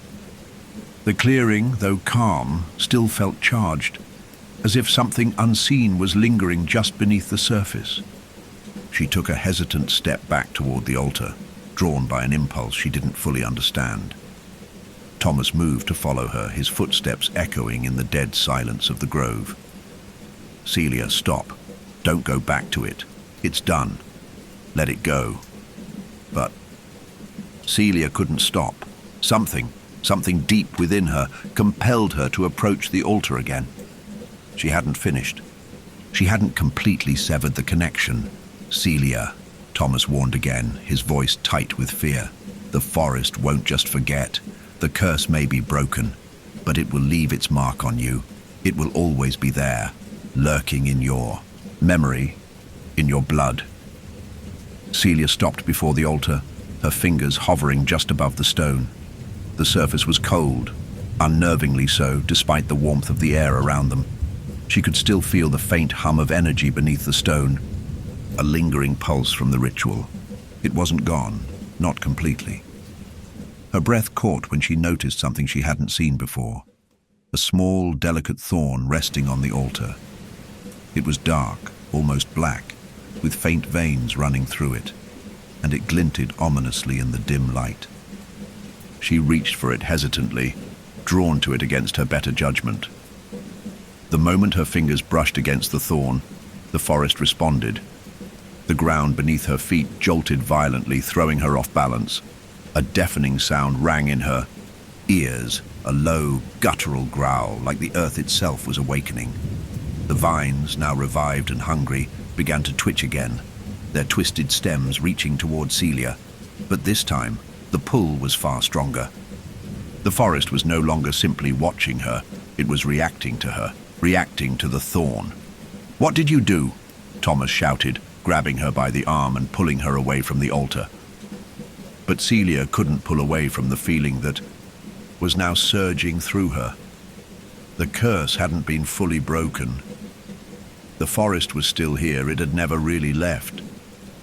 "Celia," Thomas pleaded, his voice full of panic, "you've reawakened it. You've awakened something darker." But Celia wasn't listening to him. She could feel it now, the cold, powerful grip of the hollow woods tightening around her once again. The vines were pulling her back toward the altar, the black flowers blossoming in the distance, their petals gleaming with a cruel, malevolent light. She tried to resist, to pull away from the pull, but the ground beneath her feet was shifting, twisting, becoming alive with dark energy. The thorns that had once been dead and still were now writhing, their sharp points gleaming in the dim light. In the distance, the wind began to howl again, louder than before, rushing through the trees with a force that threatened to tear them. from their roots. The trees around them groaned, their bark creaking as if in agony. And then Celia saw it, standing at the edge of the clearing, a dark shadow emerging from the mist. It was not Eden, it was something worse. The figure was tall, gaunt, its body swaying with the movement of the wind. Its skin was a deep, mottled grey, and its eyes glowed with an eerie, unnatural light. The figure's limbs were twisted, covered in dark thorns that protruded from its body, and its long, thin fingers stretched toward Celia as it took a step forward. Its movements jerky, unnatural. Celia's breath caught in her throat as the figure spoke, its voice a rasping, hollow sound that seemed to come from everywhere and nowhere at once. You thought you were free. You thought you had escaped. But the forest does not forget. It was the forest. It had taken form, become something more than just the trees, the flowers, the thorns. It had become a manifestation of itself, a creature born from the pain, the grief, the sacrifice that had been offered to it. The hollow woods had no intention of letting go. It was never finished. Celia stumbled backward, her mind racing, her heart pounding in her chest. She had thought she had broken the cycle, thought she had freed herself, freed Eden, but the forest had only been waiting for this moment, waiting for the thorn to return. Thomas grabbed her arm again, his voice frantic. Celia, we have to go. Now. But Celia couldn't move. The figure was closing in, its limbs stretching toward her like dark tendrils, and she knew, deep in her soul, that it wasn't just coming for her, it was coming for both of them. The forest had claimed her, and now it wanted to take everything. The forest pressed in on Celia, like an ever-tightening grip, suffocating and cold. The wind howled with an unnatural intensity, the trees groaning under the strain of some unseen force.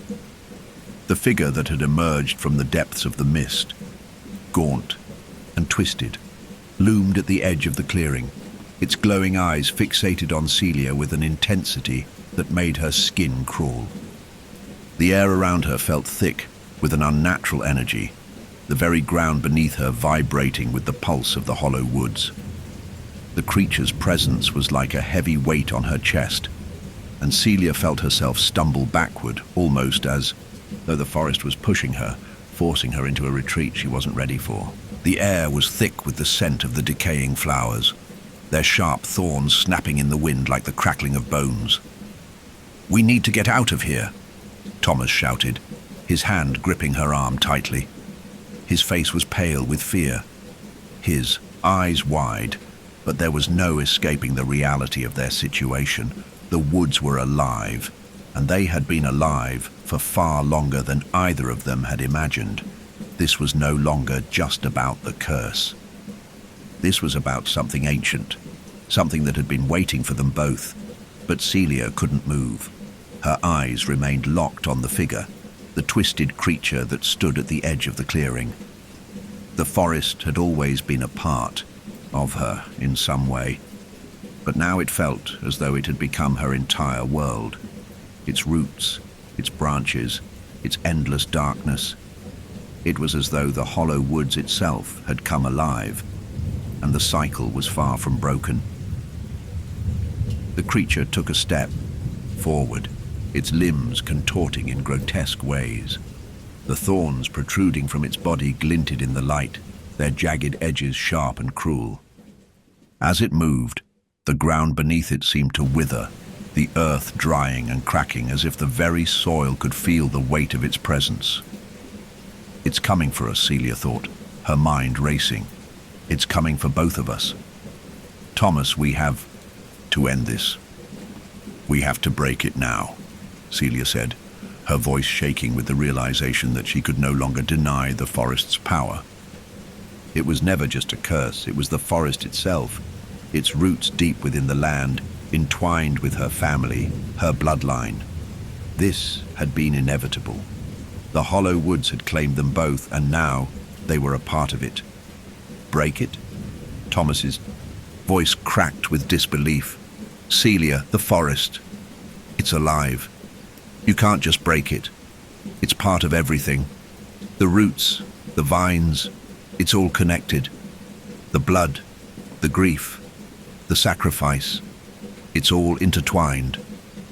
Celia's mind swirled with the heavy truth of his words. She had always thought that the ritual had been something her ancestor had imposed on the land, a pact forged with the forest to gain power, to control the plants. But now, she understood, it wasn't just about power. It was about the land itself, about something that had lived far longer than human hands could ever understand. The creature's eyes flashed with an otherworldly light as it took another step closer to them. Its long, twisted limbs reached out, stretching toward the air like tendrils, its body a horrifying combination of flesh and vines. It was the embodiment of the forest, of all the suffering, the sacrifices, the souls bound to the land. We have to destroy it, Celia breathed. The words felt like they were slipping through her throat, as though she was losing control over them. We need to destroy the source. The ground shook again, but this time it was different. The trees around them began to bend, their trunks creaking with the weight of something unseen, as though the forest itself was moving toward them, closing in. The air felt colder, and the wind began to howl, like the cries of lost souls. Thomas looked at her, his face a mix of desperation and understanding. The source is here, Celia. It's always been here. And we are part of it now. But we still have a choice. Celia's heart raced as the words settled in her mind. A choice. The figure was almost upon them now, its limbs reaching for them. Both, its thorns sharp enough to tear flesh from bone. The force that had once been so distant, so abstract, was now tangible, right before her. The Hollow Woods was not just a place. It was a living, breathing entity, and it was starving. We can end it, Celia said, her voice steady despite the panic rising in her chest.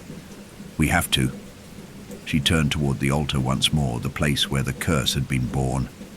The dark pool still swirled in the center, its water now bubbling with a disturbing energy, as if it had been waiting for this very moment. The vines that had once threatened to consume her were now pulling back, retreating as though the source of their power had been severed, but Celia knew they wouldn't stay dormant for long. We need to burn it, she said, more to herself than to Thomas. The altar, the roots. We have to destroy everything that ties us to this place. Thomas stared at her, his face pale and drawn. Celia, are you sure? Yes, she said, turning back to him, her eyes filled with resolve. This ends now. No more cycles. No more sacrifices.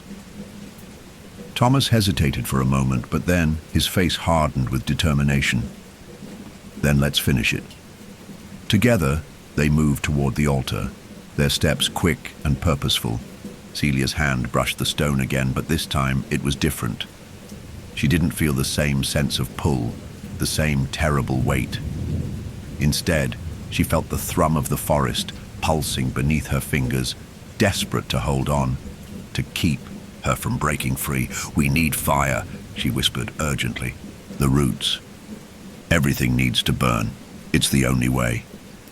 Thomas pulled something from his pack, a small flask of oil, the contents dark and thick. Without a word, he poured it liberally over the altar, the roots, the surrounding flowers. As the oil soaked into the ground, Celia could feel the forest tremble beneath them, the very air electric with power.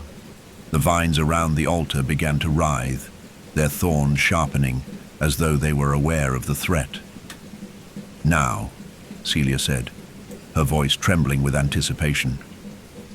Thomas struck a match, the tiny flame flaring into existence, and then he dropped it onto the altar.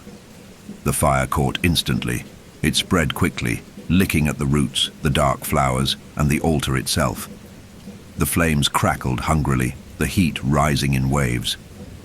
Celia could feel the power of the forest trying to fight back, the ground shifting beneath her feet, the trees groaning as though in protest. The air thickened, but Celia didn't move. She watched as the fire spread, devouring the thorns, the vines, the source of the curse. For a brief moment, the figure of Eden appeared before her again, but this time it was different. Her face was calm, serene. The agony was gone. She didn't speak, but the look in her eyes was enough. It was as if she was telling Celia that it was time to let go. Celia felt the last of her grief slip away, burned away by the flames.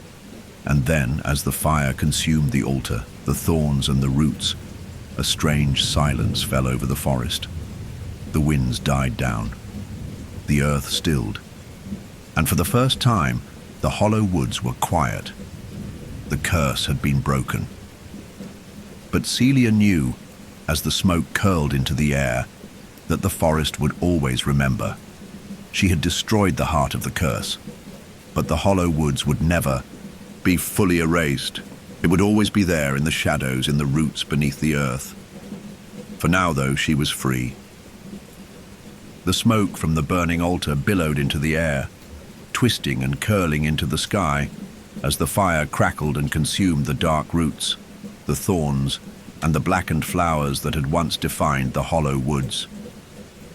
Celia stood there, her body trembling from the exertion, the weight of the ritual finally beginning to settle over her like a dark shroud. The flames illuminated the clearing with an eerie, flickering light, casting long, jagged shadows that seemed to stretch across the forest. For a moment, everything was still. The wind had died down, the air had cleared, and the world felt quieter than it had in years.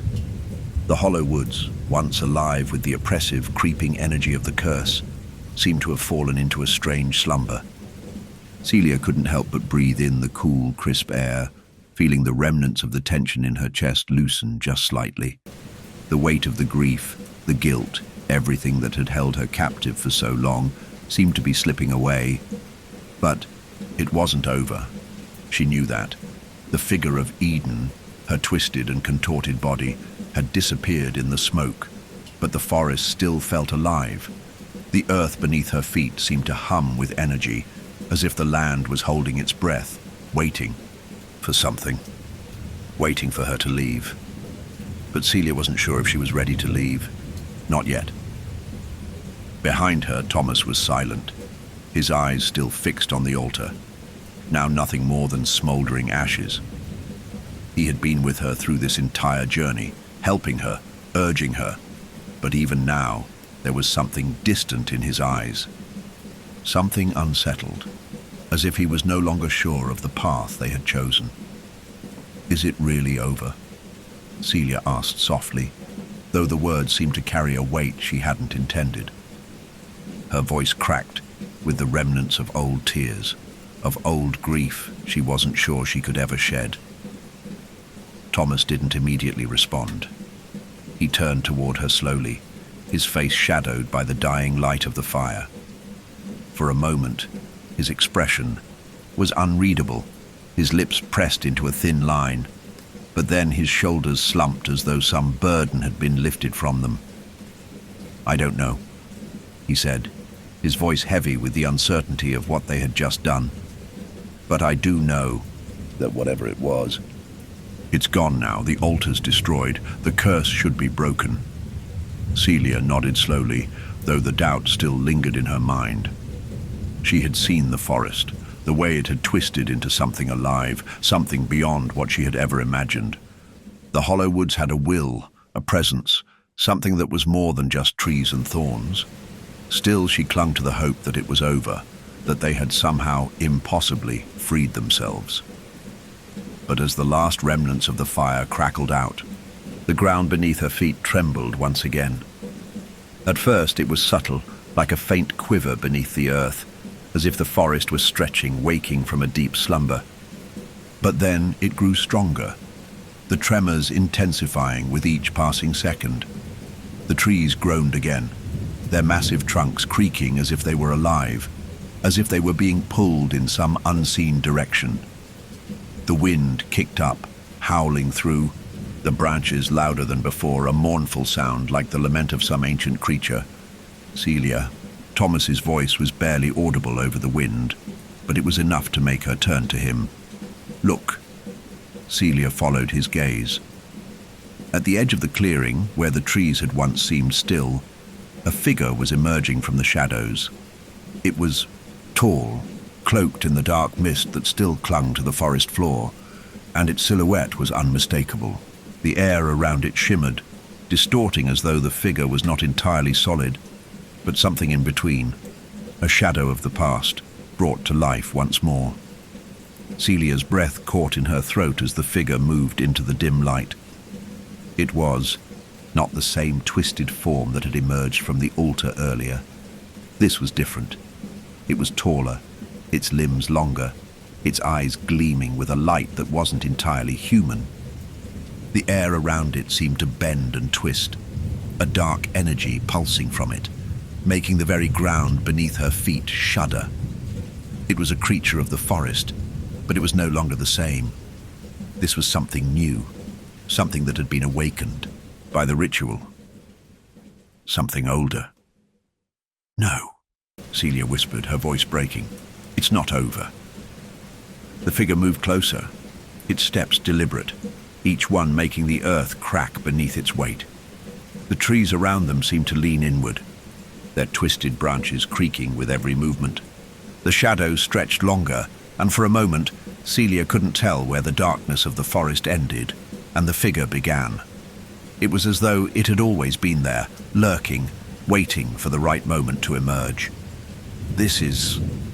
Thomas stammered, unable to finish his thought. "What is it?" Celia's gaze never left the figure as it stepped forward, its form becoming more defined with each passing moment. She could feel the pull, the energy that it radiated. It was the forest. The very heart of it. The thing that had driven everything from the curse to the tragedy, to the endless cycle of sacrifice. But it was different now. It wasn't the forest of the past. This was the forest of the future. The creature was a manifestation of everything. The grief, the pain, the betrayal, the bloodshed. It had absorbed everything, consumed it, until it had become something greater. A dark force with the power to shape the world around it. The creature's eyes, glowing like two pale orbs fixed on Celia. There was no expression, no emotion in them. Just a hollow, endless darkness. "The forest does not forget," it said, its voice low, resonating in her mind. "The cycle does not end. It only transforms." Celia took a step back, her mind racing.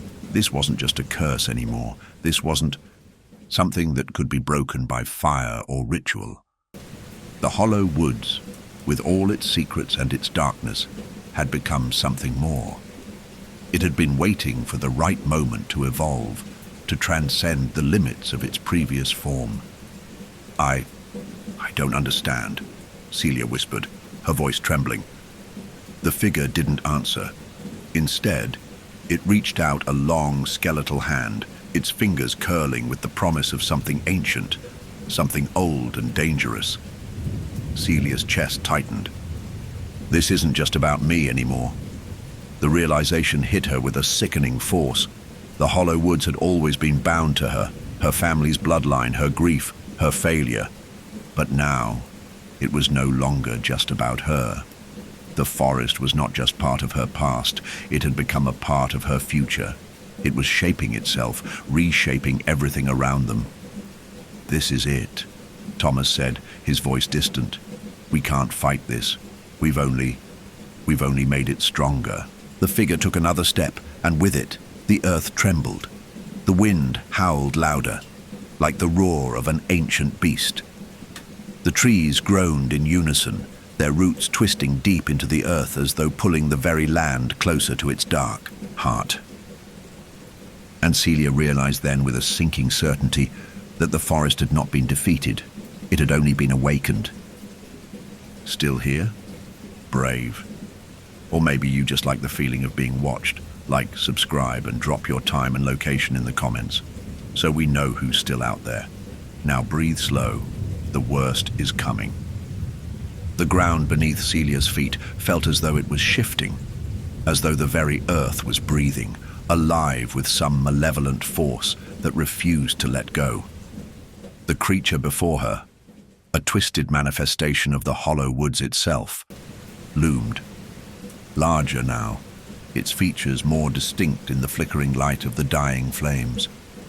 It was no longer just a shadow, but a physical presence, filling the clearing with a suffocating weight. The wind had picked up again, howling through the trees like a distant scream, and the air was thick with the scent of damp earth and decay.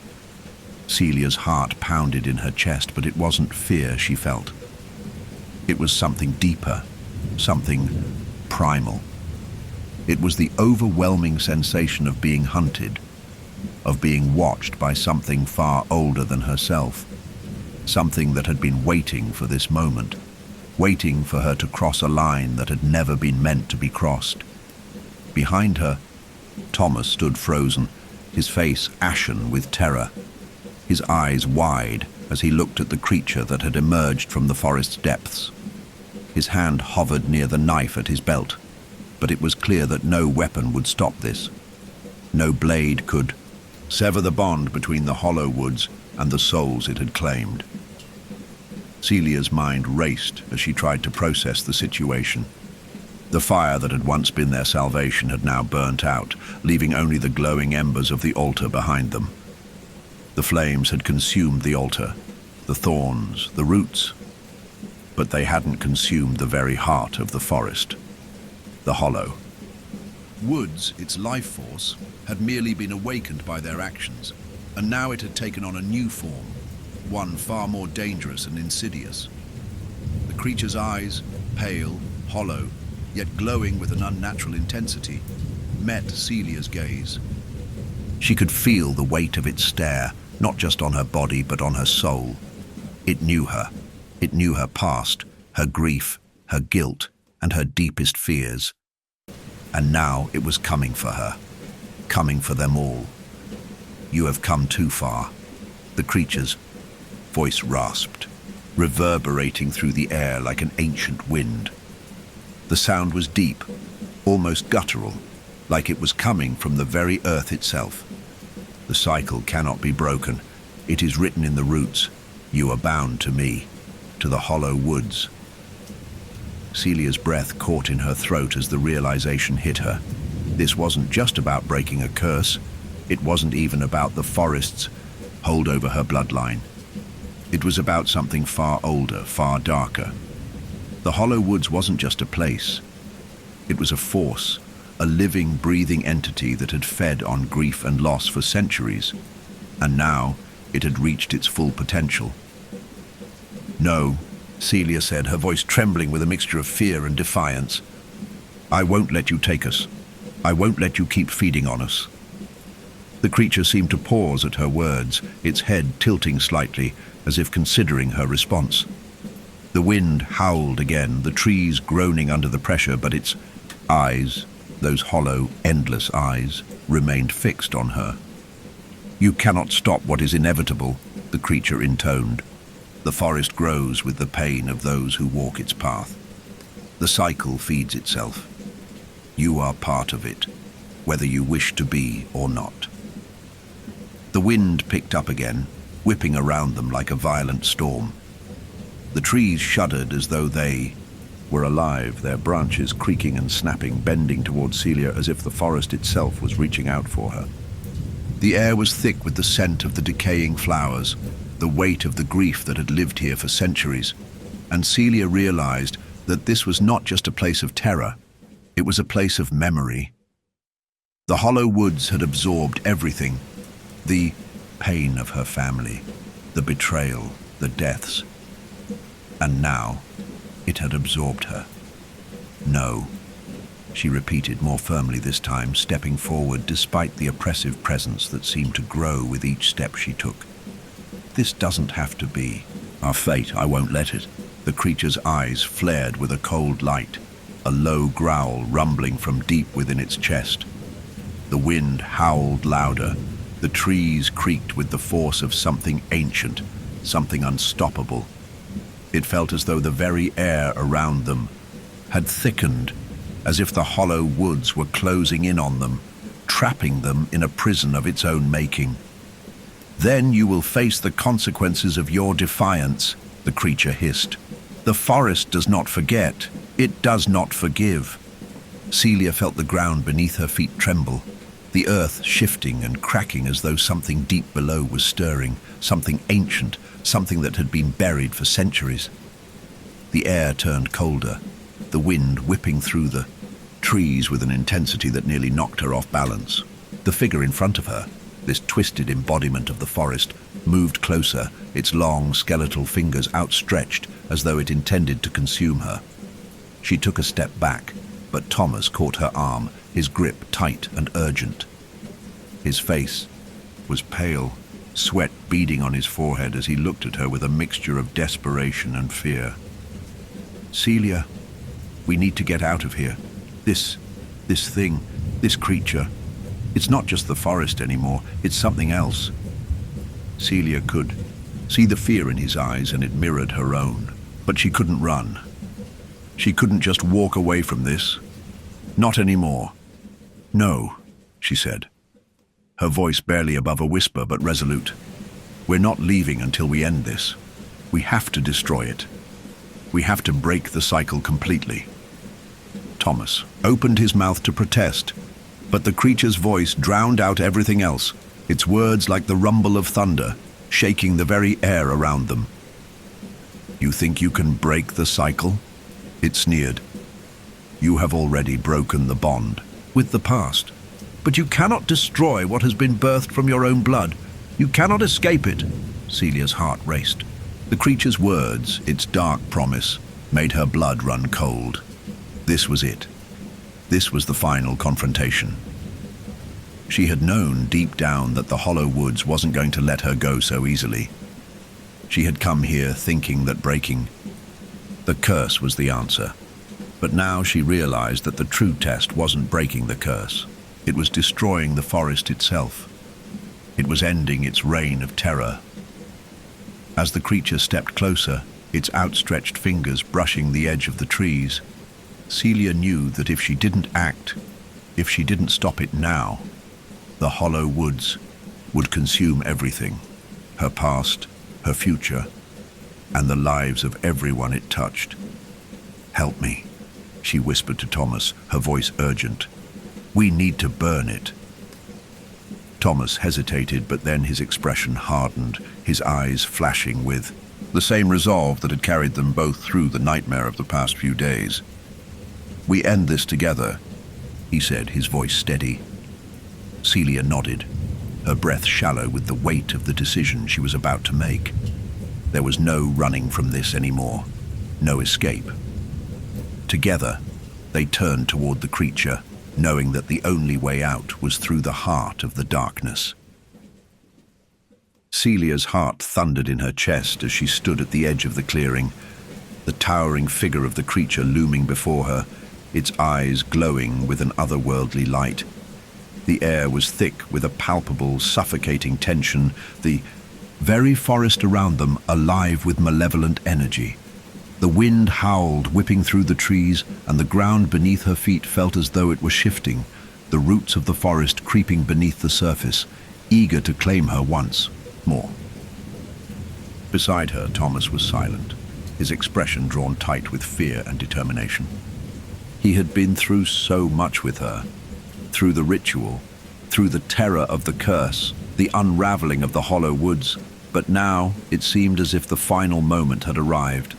She could feel it, a great weight hanging in the air, pressing down on them from all directions.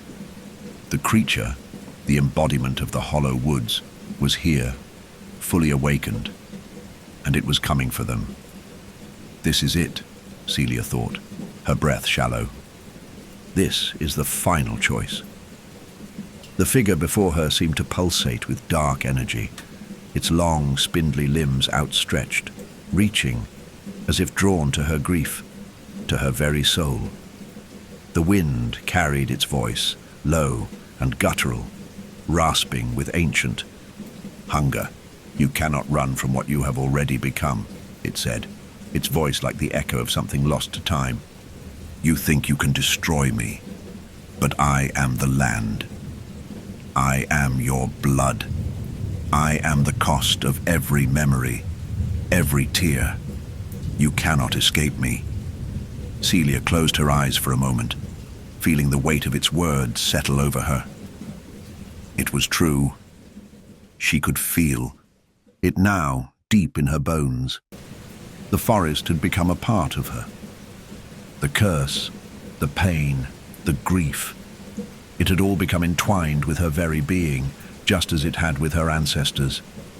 It had fed on them, on her, for so long, and no matter how many rituals or fires they set, no matter how many cycles they tried to break, the forest had always been there, waiting for them to return.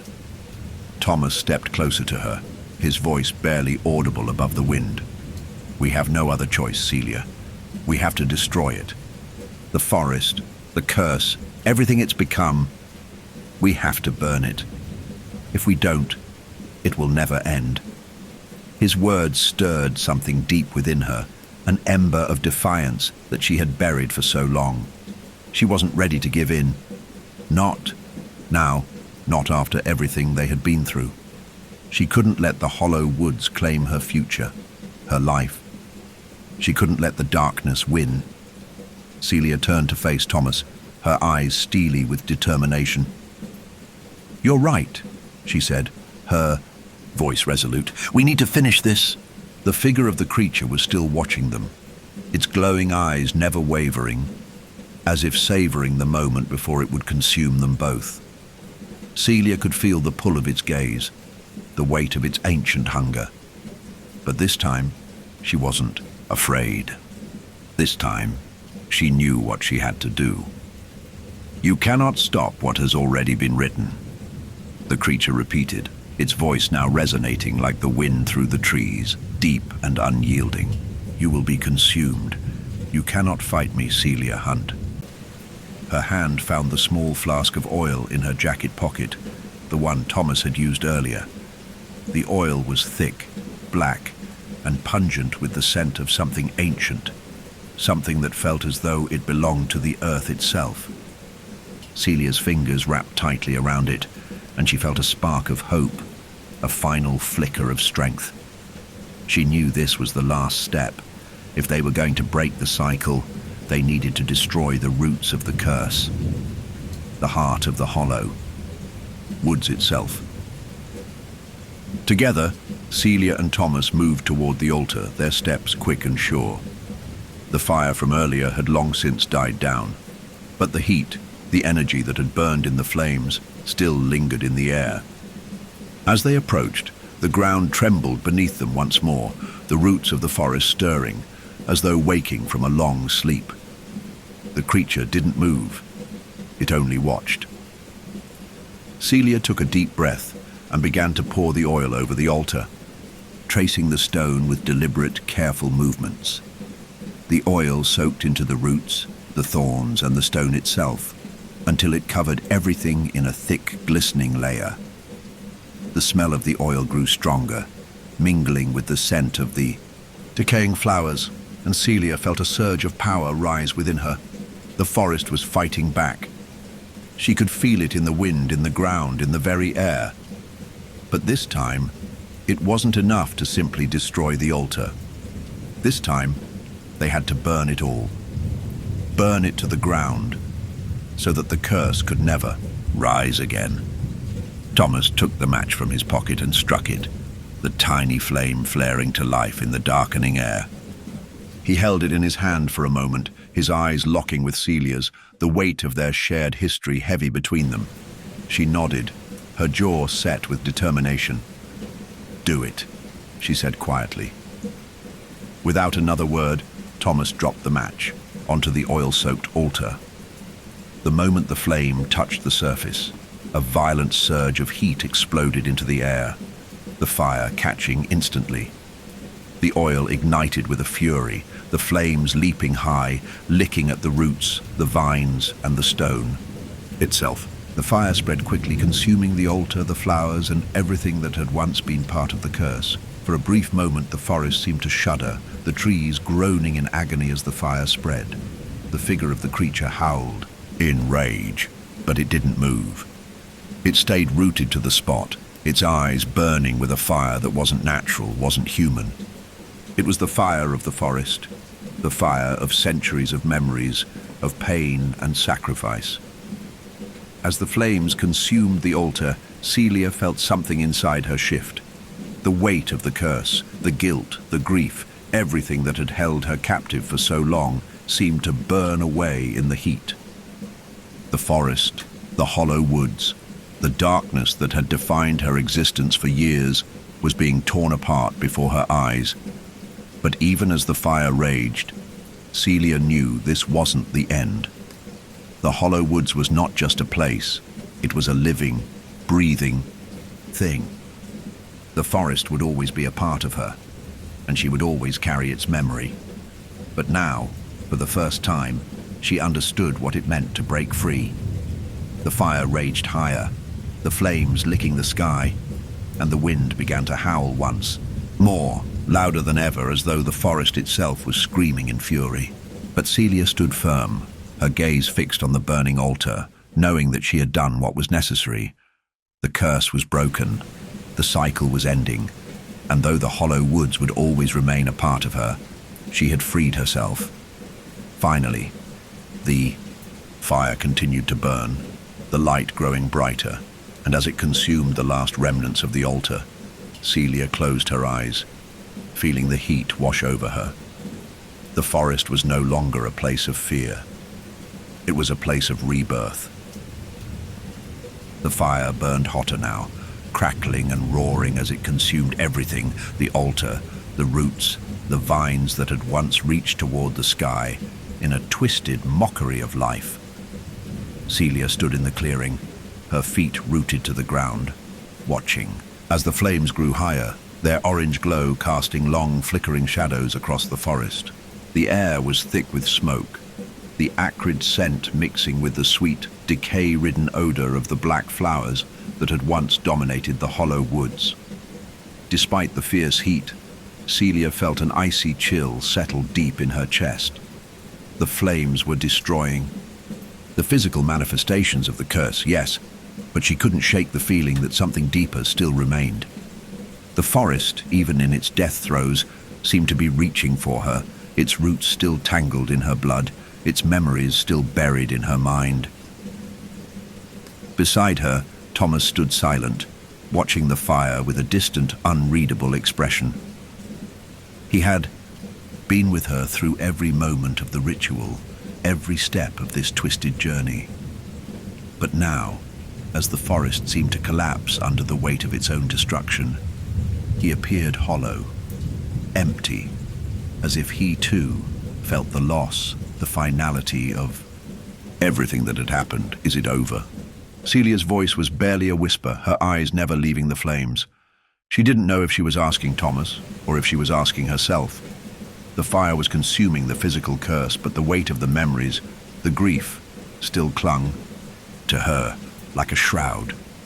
She could feel Eden's presence just beyond the edge of her awareness, a constant, aching pull. "I don't know," Thomas replied, his voice low and strained. "I think we've done everything we can to break the curse.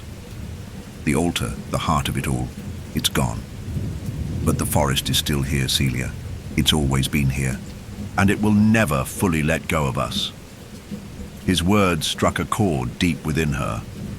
The hollow woods had been more than a place. It had been a part of her, entwined with her family's bloodline, her very essence. Even now, as the fire burned away, the last remnants of its physical form, Celia knew that the hollow woods would always be a part of her. its shadows lingering in her soul, its whispers etched into her memories. But she also knew that something had changed. The air around her felt different, lighter, freer, as though the forest's grip on her had finally loosened, even if only for a moment. The figure of the creature, the twisted embodiment of the hollow woods, had vanished into the smoke, its form dissolving as if it had never been. The wind had stopped howling, and the trees, though still ancient and gnarled, no longer seemed to groan with the weight of some unseen power. The earth beneath her feet no longer trembled with the energy of the curse. It was as if the very land itself had exhaled, releasing the tension that had been building for centuries. "I didn't think it would be like this," Thomas said, his voice distant, as if he were speaking to no one in particular. He turned toward Celia, his face pale, eyes shadowed with the weight of their shared journey. I thought there would be something more, some great revelation, some final confrontation with the forest." Celia shook her head, feeling the emptiness of his words deep in her chest. "What more is there to see? What more is there to face? The forest has taken everything from me, from us. It's time we let it go." Thomas looked at her, his eyes filled with a mixture of grief and something darker, regret perhaps, or guilt. "Let it go? You think we can just forget it all, the past, the blood?" Her chest tightened at the mention of blood, the bond between her family and the hollow woods. It was a connection that had haunted her, driven her to the brink of madness. But she had broken that bond, hadn't she? She had faced the darkness, destroyed the heart of the curse, and burned the past away. Wasn't that enough? Celia glanced at the fire, which was now burning down to embers, the last remnants of the hollow woods turning to ash. The wind had died, leaving the air still and heavy, thick with smoke. The trees, too, seemed to be silent, watching them. But even now she couldn't shake the feeling that the forest was watching her, listening, waiting. "Maybe it's not about forgetting," Celia said softly, her voice barely above a whisper.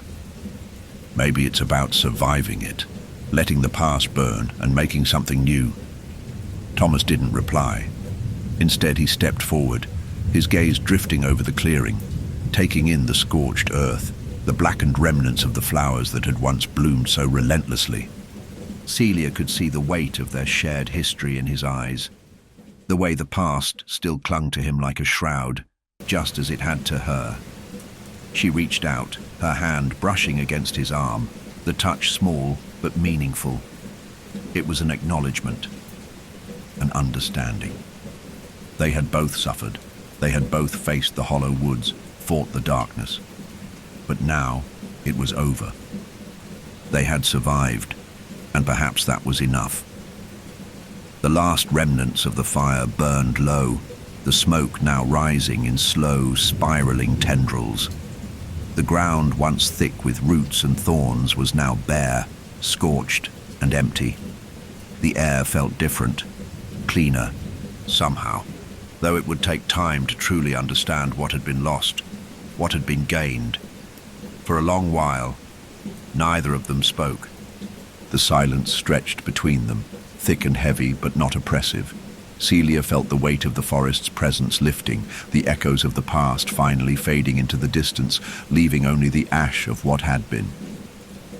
"I think," Celia said, finally breaking the silence, "we need to leave." Thomas nodded, his expression unreadable. But when he looked at her, there was something new in his gaze, something that had not been there before. A quiet resolve, perhaps. A shared understanding of the journey they had taken, the darkness they had faced, and the future that was now theirs to shape. They turned away from the remnants of the altar and began to walk toward the edge of the clearing. The trees around them stood tall, silent sentinels, but they no longer seemed to loom with the same weight of menace. The hollow woods had been forever changed, just as they had. As they walked, The ground beneath them no longer shifted. The wind had died, and the smoke from the fire had begun to dissipate. For the first time in what felt like forever, the world felt still, empty, but full of possibility. They had broken the curse, destroyed the heart of the hollow woods, and in doing so, had torn away the chains that had bound them both for so long. Celia looked up at the sky, the pale light of the setting sun casting long shadows across the forest. It was time to leave, time to move on. But as she walked, something in her chest settled, a quiet peace replacing the turmoil that had once gripped her. Maybe the forest would never truly let go of her.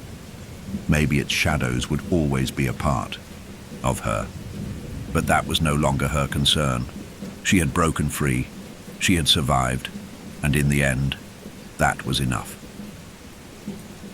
The wind had settled, and the forest around Celia and Thomas was eerily still, as if it too were recovering from the intensity of the fire that had consumed the hollow wood's heart.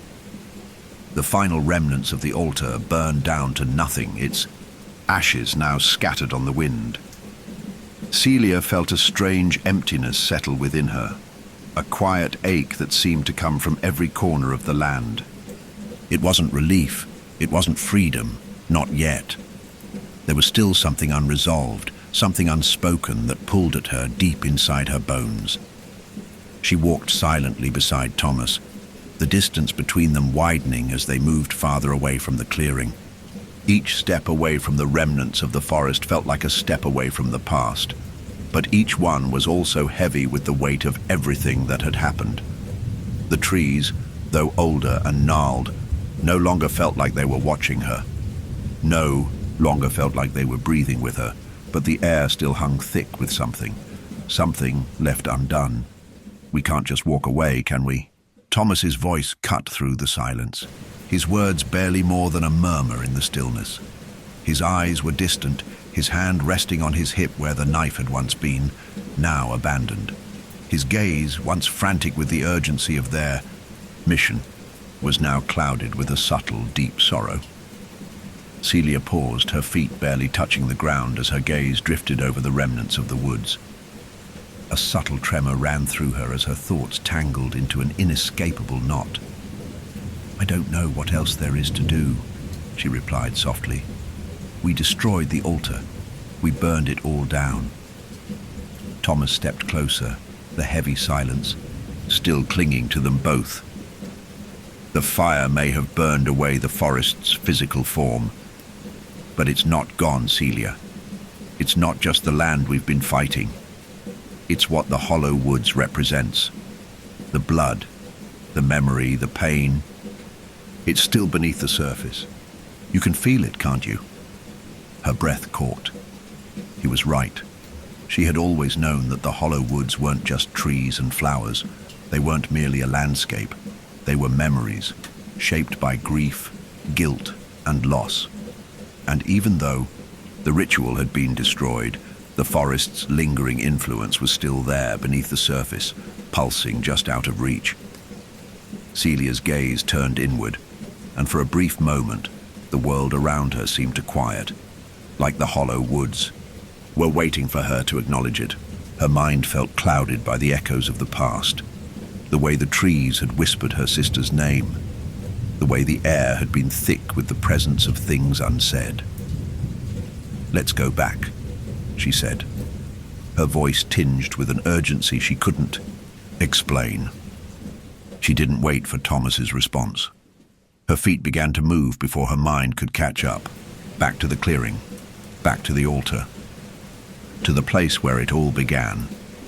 Thomas hesitated, then followed her, his footsteps soft on the earth as they walked back toward the heart of the hollow woods. The trees seemed less imposing now, their shadows less threatening, yet the air was heavier, as if something still lingered between them. Celia felt it too, like there was something that needed to be acknowledged, something she had missed. It wasn't over, not completely. The further they walked, the more the silence seemed to stretch, until Celia's thoughts became louder, more insistent, like whispers caught on the edge of a dream. She had done everything she could to burn the curse, but the land was still here. It was still alive with the ghosts of the past. The fire might have scorched the surface, but there was something deeper beneath the soil, something that had always been there. When they reached the clearing again, the remnants of the altar were little more than scattered ashes, but there was no peace in the sight of it. The wind had died, and the place was still, suffocatingly so. The absence of the creature, the lack of the dark energy that had once saturated the land, left a strange void, a hollow space where something had been and now was not.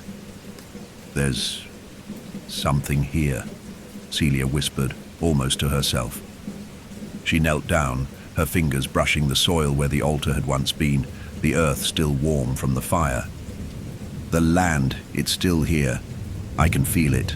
Thomas stepped beside her, and his expression mirrored her own unease. "The curse isn't just physical. It's tied to this place, tied to you, to your family's history. We may have destroyed the altar, but that doesn't erase the bloodshed. It doesn't erase the memories." Celia nodded, her heart heavy in her chest. She closed her eyes, taking a deep breath as she reached deeper into the earth, feeling it beneath her fingertips. The soil was warm, still pulsing with the last remnants of the ritual. But underneath, something ancient called to her. It was faint, barely perceptible, but it was there. She had always known that the hollow woods were not just a forest.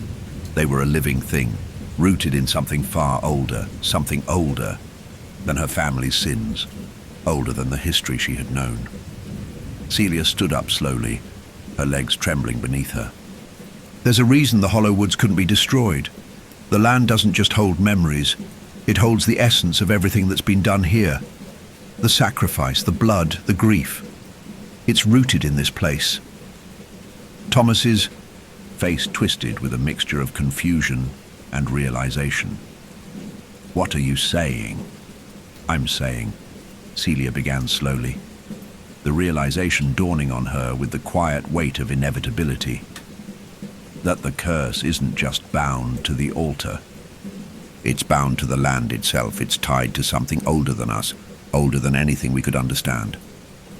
The ground beneath them seemed to shudder again, as though it recognized her words. A faint tremor ran through the earth, and Celia could feel it, deep in her chest, like a pulse. Something was moving beneath the surface, something that had been awakened by the fire, by the ritual, by everything that had transpired. "This isn't over," Celia whispered, her eyes wide with realization. "The forest, it's not just going to die. It's been changed. And it wants something." "What?" Thomas asked, his voice trembling with the weight of her words. Celia didn't have an answer. She could only feel it, the pulsing force, beneath the soil, beneath her feet. It was the forest, yes, but it was more than that. The hollow woods had never been about one curse. It had never been just a matter of blood and ritual. It was something deeper, older, primal. "It's in the roots," she whispered, her voice thick with the weight of what she was realizing. "The curse is in the land itself, and now it wants to spread. It wants to keep feeding." She backed away from the earth slowly, and Thomas took a step back with her, his eyes wide with dawning horror. The forest, the hollow woods, they hadn't been destroyed. They had only been transformed. The land had changed, and now it was alive. Celia's heart pounded in her chest, the realization sinking deep into her bones. The forest wasn't done. The fire, the destruction, the ritual, it hadn't eradicated the curse. It had only shifted it, twisted it into something else. Beneath her feet, she could still feel the pulse of the hollow woods, like a heartbeat beneath the earth, steady and relentless. She stepped back from the clearing, her breath shallow, her gaze darting to the trees that stood like silent sentinels around them. Their twisted limbs creaked and groaned, as though the very woods themselves were alive, breathing, waiting, listening. The land, Thomas's voice broke through the thickening silence. His tone was strained, as though he were struggling to comprehend the enormity of what they had just uncovered. "It's still here, still alive." Celia nodded, her hands trembling slightly as she reached for the flask of oil she had discarded earlier. She had thought the fire would destroy everything, burn the curse down to the roots. But now she understood. The curse was never just the physical manifestation of vines and flowers. It was something older. The hollow woods, this place, had always been connected to something deeper, something primal. "I thought we were done," she said, her voice shaky but firm. "I thought burning the altar would be enough. But the curse, it's in the earth itself. It's not something that can be destroyed so easily." Thomas was silent for a moment, his eyes scanning the surrounding trees. He seemed to sense the same unease creeping through the air, the same weight of inevitability that hung between them. "Then what do we do?" he asked, his voice tight, barely above a whisper. "How do we fight something that's part of the land, part of us?" Celia couldn't answer him immediately. Her mind raced, her thoughts tangled in the enormity of what they were facing. She had come to the hollow woods seeking answers, seeking closure for herself, for Eden, for everything her family had suffered. But now she realized there could be no simple resolution. There would be no moment of peace, no clean slate. The forest had been twisted, reshaped by the very curse that had bound her family to it. And no matter what they had done, the land itself would always hunger for more. A sudden chill ran down Celia's spine as the ground beneath them shifted again. It was subtle, almost imperceptible, but it was enough to make her freeze, her breath catching in her throat. The pulse from the earth grew stronger, thrumming with an ancient energy that sent a tremor through her entire body. The wind howled again, louder now, its mournful cry echoing through the trees like a warning. "It's happening," Celia whispered, her eyes widening in horror as she realized what was unfolding before them. It's not just the forest. It's the land. It's awakening. The ground trembled beneath her feet, and for a brief moment it felt as though the earth itself were alive, reaching up toward her, its dark roots clawing at her soul. The trees around them began to groan with an almost audible hunger, their twisted limbs creaking and bending as if they were stretching to reclaim something lost. The smell of decay and earth filled the air, thick and cloying, as if the forest were breathing in the very essence of everything that had been lost. "What do we do?" Thomas asked again, his voice more desperate now as he turned to Celia, his eyes wide with fear. "What the hell is happening? We can't fight this. We've tried everything." But Celia wasn't sure anymore. She didn't know if there was anything left to fight. The hollow woods were more than just trees, more than just a curse. The land itself had absorbed everything, the grief, the sacrifice, the pain, and now it had become something else entirely, and it was hungry. "We need to go deeper," Celia said, her voice trembling with the weight of her own words. She couldn't explain it, but she knew deep down that the heart of the curse hadn't been destroyed. It hadn't been burned away by the fire. It had only been displaced, pushed down into the earth, like a seed planted in soil that was ready to sprout. Thomas didn't question her. He just nodded, his face pale as they began to move deeper into the woods. The forest felt different now, like it was no longer just a place, but a living, breathing entity, watching them, guiding them forward. The trees, which had once seemed so imposing, now felt almost welcoming, their gnarled branches opening to allow them passage. The deeper they went, the quieter the world around them became.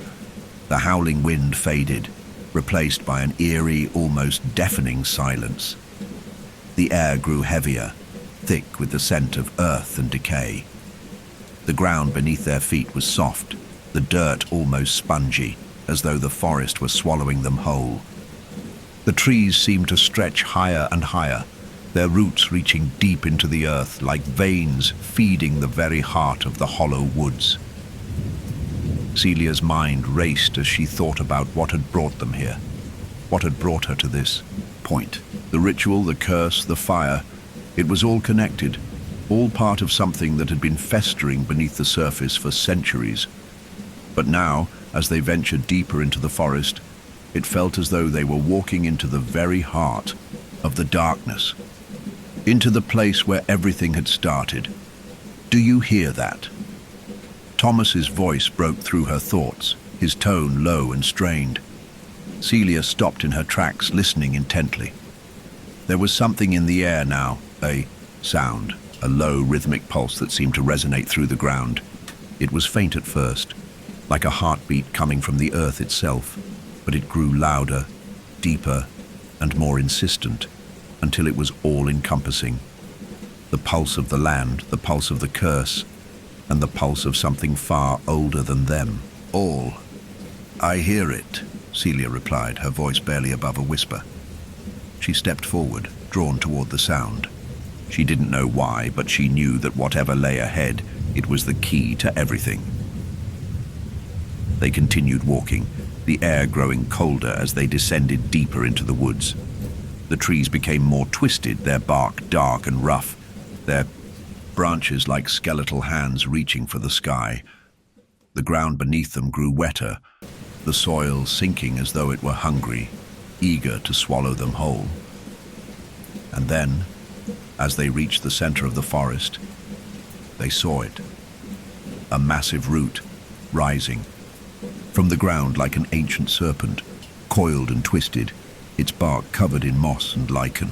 It pulsed with the same rhythmic beat they had been hearing, and the ground around it seemed to tremble, alive with energy. The root stretched up into the sky, disappearing into the canopy above, its tip glowing faintly with a sickly green light. It's here, Celia whispered, her voice thick with awe and dread. The heart of the hollow woods. The air around them crackled with energy, the land humming with power, as though it were waiting for something. Waiting for them. This is where it ends, Celia said, turning to Thomas, her heart heavy with the weight of what she knew they had to do. But before either of them could move, the ground beneath their feet shuddered, and a low, resonant voice echoed through the trees. You cannot undo what has been done. Celia's breath caught in her throat as the voice reverberated through the earth, like a deep, ancient growl that shook the very roots of the hollow woods. The ground beneath her feet rumbled, a low, mournful sound that echoed into the silence that had settled around them. She felt it in her bones, the pulse, the rhythm of the forest, alive and aware, reaching deep into the core of her being. The massive root before them pulsed with a sickly green light, its surface slick with moisture and coated in dark moss. It rose higher and higher, stretching toward the canopy above, and Celia could feel its power, the same power that had corrupted the land for centuries, feeding on grief, on loss, on pain. This was the heart of the hollow woods, the source of the curse, and it was still alive, still watching. You cannot undo what has been done, the voice repeated, its tone a harsh whisper that seemed to come from everywhere at once, reverberating in the very air around them. The sound was thick with an ancient sorrow, as though it had witnessed the same tragedy over and over again, each cycle more agonizing than the last. You are bound to this place, Celia Hunt. Your blood flows through the roots of the forest. You cannot escape it. You cannot escape me. Celia's heart pounded in her chest, the weight of the words pressing down on her, suffocating her. She had always known that the curse wasn't just about the forest. It was about her. About her family. It had always been tied to them.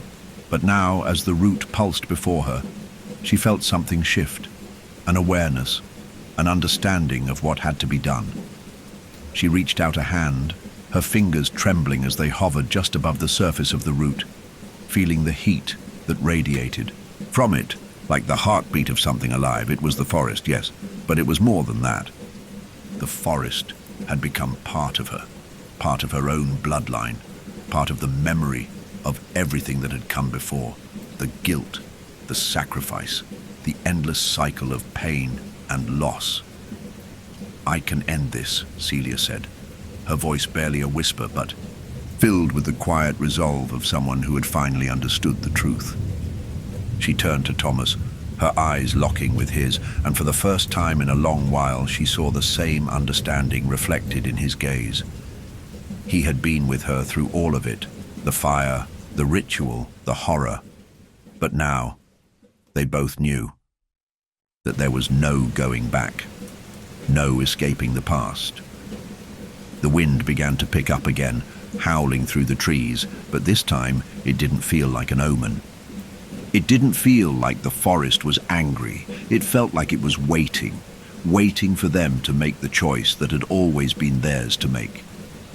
"Do you understand?" Celia asked, her voice thick with emotion. "This isn't just about destroying the curse. It's about breaking the cycle. I can't keep running from it. I can't keep letting it haunt me. I have to let it go." Thomas's eyes darkened, and for a brief moment, Celia saw the pain in them. The same pain that she carried within herself. The weight of everything they had been through.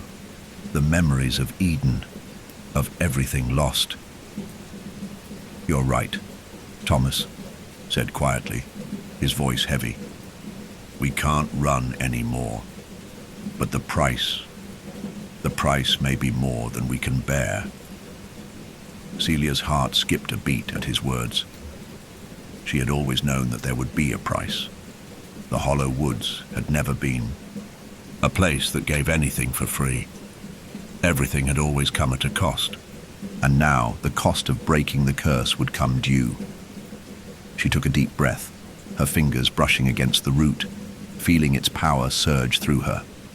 The connection was almost unbearable, like a shock that ran through her very soul. It was the forest. It was her. And she had to make a choice. A choice that would sever the last of the bond between them. "I'm ready," Celia said, her voice stronger now. "It's time to end it." Thomas stepped back, his face grim, but he didn't stop her. He knew, as she did, that this was the only way. She had carried the weight of this curse long enough. It was time to free herself. Time to free them all. As Celia stood before the root, the voice of the forest rose once more, this time louder, deeper, more insistent. "You cannot sever what is written in the land. You cannot break what is part of you. Your blood flows through my veins, Celia Hunt. You are mine." Celia's pulse quickened, but she didn't flinch. She had come this far. She wouldn't stop now.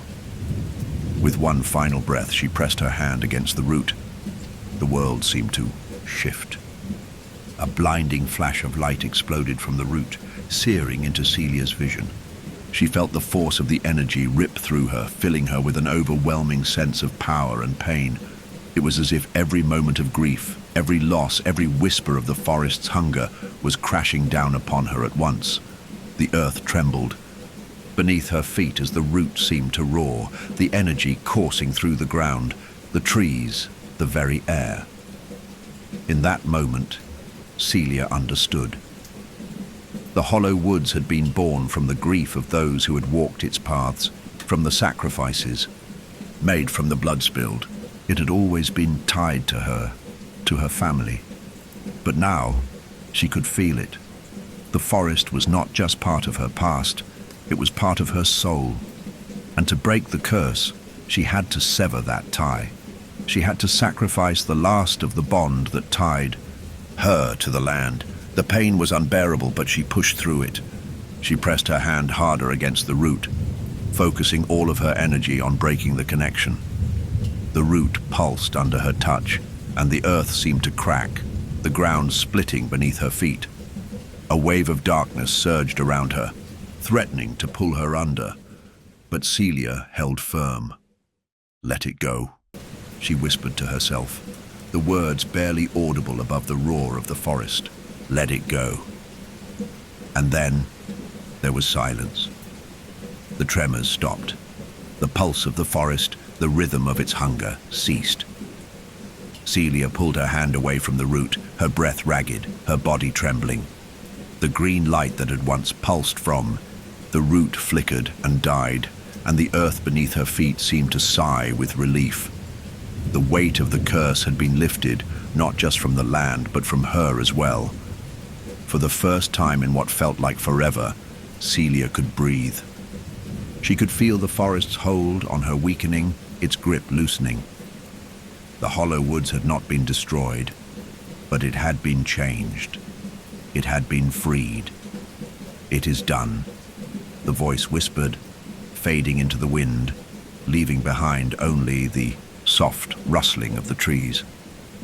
Celia stood there for a long moment, her heart still pounding in her chest, but the pain had lessened. The darkness had receded. She turned to Thomas, who was watching her with a mixture of awe and fear. "Is it over?" he asked quietly, his voice uncertain. Celia nodded, her eyes soft. "Yes, for now, it's over." The wind whispered through the trees, and for the first time it felt like a sigh of release. The forest, the hollow woods, was no longer a place of terror, but of rebirth. And Celia knew deep within herself that the forest would always be a part of her, but it no longer owned her, and that for now was enough. Celia's chest rose and fell with the rhythm of her breathing, her body still trembling with the aftershocks of what had just occurred. She had severed the last thread that had bound her to the hollow woods, to its insatiable hunger.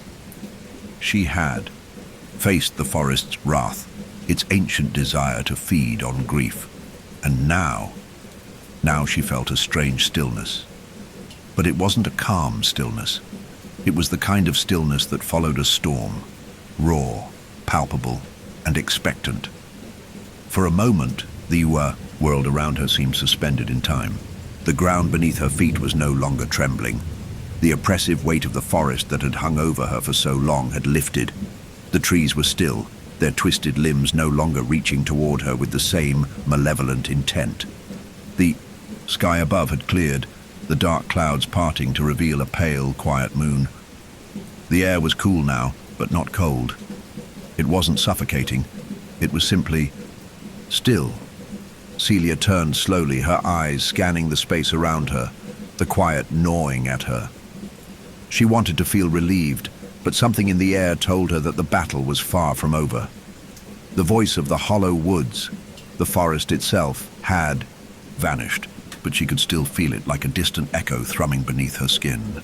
The air had shifted, but the forest still had a presence. It was no longer angry or hungry, but it was there, watching, waiting. Thomas stood beside her, his face ashen, his hands trembling. He had seen the power of the forest, seen the raw energy that had flowed from the root as Celia had severed the connection. He had watched her reach into the earth itself, and he had seen the sacrifice she made in that moment. There was no question in his eyes now. He understood what Celia had done, what it had cost her. "It's not over, is it?" His voice broke the silence, soft, but full of the weight of unspoken truths. Celia didn't answer right away. She stood, still her gaze focused on the patch of earth where the root had once risen. The spot now looked peaceful, even serene, though the memory of its pulsating energy lingered in the back of her mind, like a shadow that refused to fade. I think we've just begun to understand it," Celia replied quietly, her voice steady but laced with the weight of uncertainty. "The forest. It's not something that can be destroyed. It's part of this land, and no matter how much we fight, no matter how much we burn, it will always be here. But," she hesitated, "it doesn't own us anymore. It doesn't control me. It won't control anyone else." Thomas nodded, his eyes distant as he turned to look at the land around them. The trees were silent, but Celia felt something stir in the depths of her heart. It wasn't fear anymore. It was something else. something that had been planted in the very soil of the hollow woods. The forest. Celia began again, her voice filled with a quiet realization. It thrives on memory, on grief, on loss, but now it has no more to feed on. It's no longer a place of terror. But the weight of her own words left her unsettled. The forest, the hollow woods, was no longer a place of rage and hunger. It had been subdued, tempered by her actions, but it was still a part of the land. The land itself was not just land, it was memory, it was history, it was the very breath of the earth itself. And though the curse had been severed, the scars of the past remained, embedded deep in the roots, the soil, the stones. "Maybe we're just the first to leave," Thomas murmured, his voice barely audible. "Maybe the forest will live on in others, but for us, it's done." Celia felt the weight of his words, heavy and true. Maybe, but we have to be careful. This isn't over because we walked away. The forest still carries its own power. It still holds its own memory. The ground beneath them felt strangely still now, the tremors from earlier completely gone. It was as though the forest had been holding its breath, waiting for something. Now everything was quiet, the deep pulse that had once vibrated through. The earth had gone silent, and yet Celia could not shake the feeling that something else was on the horizon. The wind began to stir again, but this time it wasn't a violent gust. It was soft, carrying with it the faintest trace of something familiar, something she had not expected. The smell of flowers, sweet, tender, almost like the scent of Eden's favorite blossoms, the ones she used to pick when they were children. The scent tugged at her heart, but this time it wasn't a pang of grief. It was something else, something distant, but comforting. "Do you smell that?" Celia asked, her voice soft and confused. Thomas inhaled, his brow furrowing. He nodded, slowly. "It smells like the flowers we used to see when we were younger." Celia's eyes narrowed as she searched the trees around them. The mist, which had once been so suffocating, was beginning to lift, its thick veil dissipating like fog in the early morning sun. The air felt lighter now, but it still carried that strange sense of foreboding. The forest was changing, shifting, again. As they both stood in silence, the sound of something moving, something soft, caught their attention. It wasn't the wind. It wasn't the trees groaning under the weight of age. It was something else, something alive. Then, through the trees, a figure appeared. It was small at first, a fleeting presence just beyond the edge of the clearing. Celia's heart skipped a beat as she recognized the figure, the slender form, the long hair fluttering in the wind, the outline of someone familiar. "Eden?" Celia breathed, her voice shaky. The figure paused, its back to them. Then, slowly, it turned. But this was not the twisted apparition that Celia had seen in the forest. This figure was whole, alive even. And for the briefest moment, Celia thought she might be seeing things, a figment of her mind, a remnant of the grief that had plagued her for so long. But no, this was Eden, the real Eden, her sister. The figure smiled, but it wasn't the same smile Celia remembered. It was soft, serene, like the kind of smile you would give when peace finally settled in, no longer lost, no longer in pain. And then, just as quickly, the figure disappeared into the trees. The smile lingered in Celia's heart, and for the first time in so long, she felt a sense of warmth, the warmth of something healed, something that had finally been put to rest. The forest was still here. Yes, it always would be. But Celia understood. Now, the hollow woods didn't need to devour its past. It didn't need to consume memories or grief or guilt.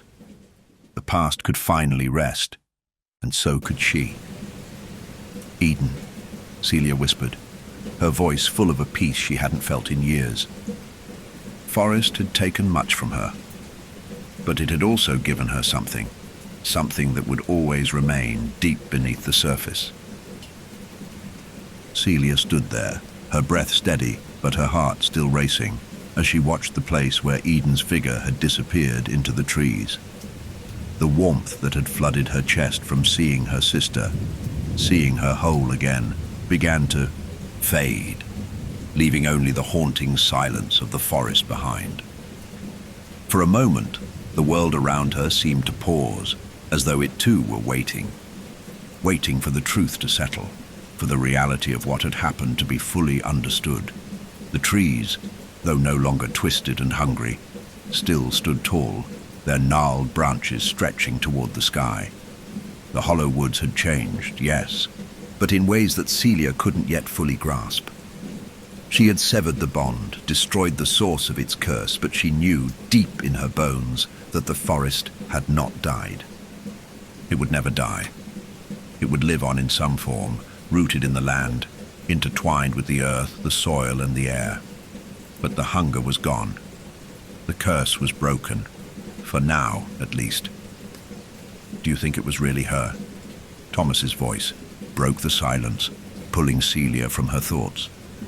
He stood beside her, his face drawn with the same weariness that had settled in Celia's heart. He looked exhausted, worn down by the weight of everything they had endured. But there was something different in his eyes now, something less haunted, less uncertain. "I don't know," Celia replied, her voice soft but steady. She turned, to him searching his face for any sign of doubt, but found none. But it felt like her. "I can't explain it, Thomas. After everything, after the forest, the curse, the memories, I thought I'd lost her forever. But seeing her like that, it was almost like she was telling me that it's over, that it's finally time to let go." Thomas nodded slowly, his eyes distant, as he glanced over the clearing where the remnants of the fire still smoldered. The land had changed, the curse was broken, but there was something else lingering in the air, a strange stillness that both comforted and unsettled Celia. The land was no longer a place of terror, but there was no denying that it still held its own power. "It's over," Thomas said softly, though his tone was tinged with the same uncertainty Celia felt. "But I don't think we can ever truly leave this place behind, can we? The Hollow Woods isn't just a forest. It's a part of everything now. It's part of us." The weight of his words settled over Celia, and for the first time since they had started their journey, she felt the full weight of everything they had done. They had broken the cycle, yes. But what did that truly mean? The Hollow Woods had become a part of her. It had always been there, waiting, like a shadow that followed her every step. She had severed its hold, but its memory was still here, deep in the roots beneath the surface. "I don't know," Celia whispered, her voice heavy with the truth she didn't want to face. "But maybe it's not about leaving. Maybe it's about learning to live with it." She felt the weight of Thomas's gaze on her, his silent acknowledgement of the truth she had just voiced. The Hollow Woods had shaped her life in ways she could never fully escape. It had consumed her memories, her guilt, her grief. But in breaking the curse, she had freed herself from its hunger. The forest might always be there, but it no longer had the power to control her. Thomas stepped forward, placing a hand on her shoulder, his grip firm but gentle. "You've already done more than anyone could ask, Celia. You freed Eden, you freed yourself, and now we get to choose what happens next." His words struck her with a quiet realization. They weren't bound to the past anymore. They weren't tied to the forest's hunger or the memory of everything it had consumed. They had choices now. They could walk away, yes, but they could also choose to stay. to make peace with the land, to learn from the echoes of the past and move forward. Celia looked up at him, her heart full of the quiet understanding they had both reached. "You're right," she said, her voice steady. "We get to choose." The forest around them seemed to acknowledge her words, the air shifting once more, no longer heavy with the threat of the curse, but filled with something new, something more peaceful. The wind blew gently through the trees, the rustling leaves no longer a warning, but a whisper of something calm, something that had always been waiting for them. It was a new beginning, a chance to move forward, to heal. Celia took a deep breath, her hands steady at her sides. We need to move on, but we need to do it together. And whatever happens, we'll face it. Thomas nodded, his face softening into a smile for the first time in days. Together. Celia turned to the trees, her heart lighter than it had been in years, but still heavy with the knowledge that the forest, with all its power and its curse, would always be part of her story. The past wasn't something to be erased. It was something to be understood, to be learned from. The hollow woods had shaped her, and now she would shape herself. The wind shifted again, its familiar rhythm calming, but Celia could still feel the faintest pull from the forest. It wasn't gone. It hadn't disappeared, and it wouldn't. But it wasn't the same. It was no longer a thing of fear. It was a part of the land, a part of everything. And it had been freed, just as she had been. "We've broken the cycle," she whispered to herself, though the words were meant for both of them. "Now, we choose what comes next." The trees around them stood silent, their twisted forms no longer threatening. In the distance, the faintest flicker of moonlight broke through the canopy, casting soft beams of silver across the clearing. The fire that had once consumed the altar had burned itself out, but the embers still glowed faintly, a reminder of the destruction they had caused. And yet, Celia didn't feel regret. She felt a sense of closure, a sense that she had done what needed to be done. She turned back to Thomas, a quiet strength in her eyes.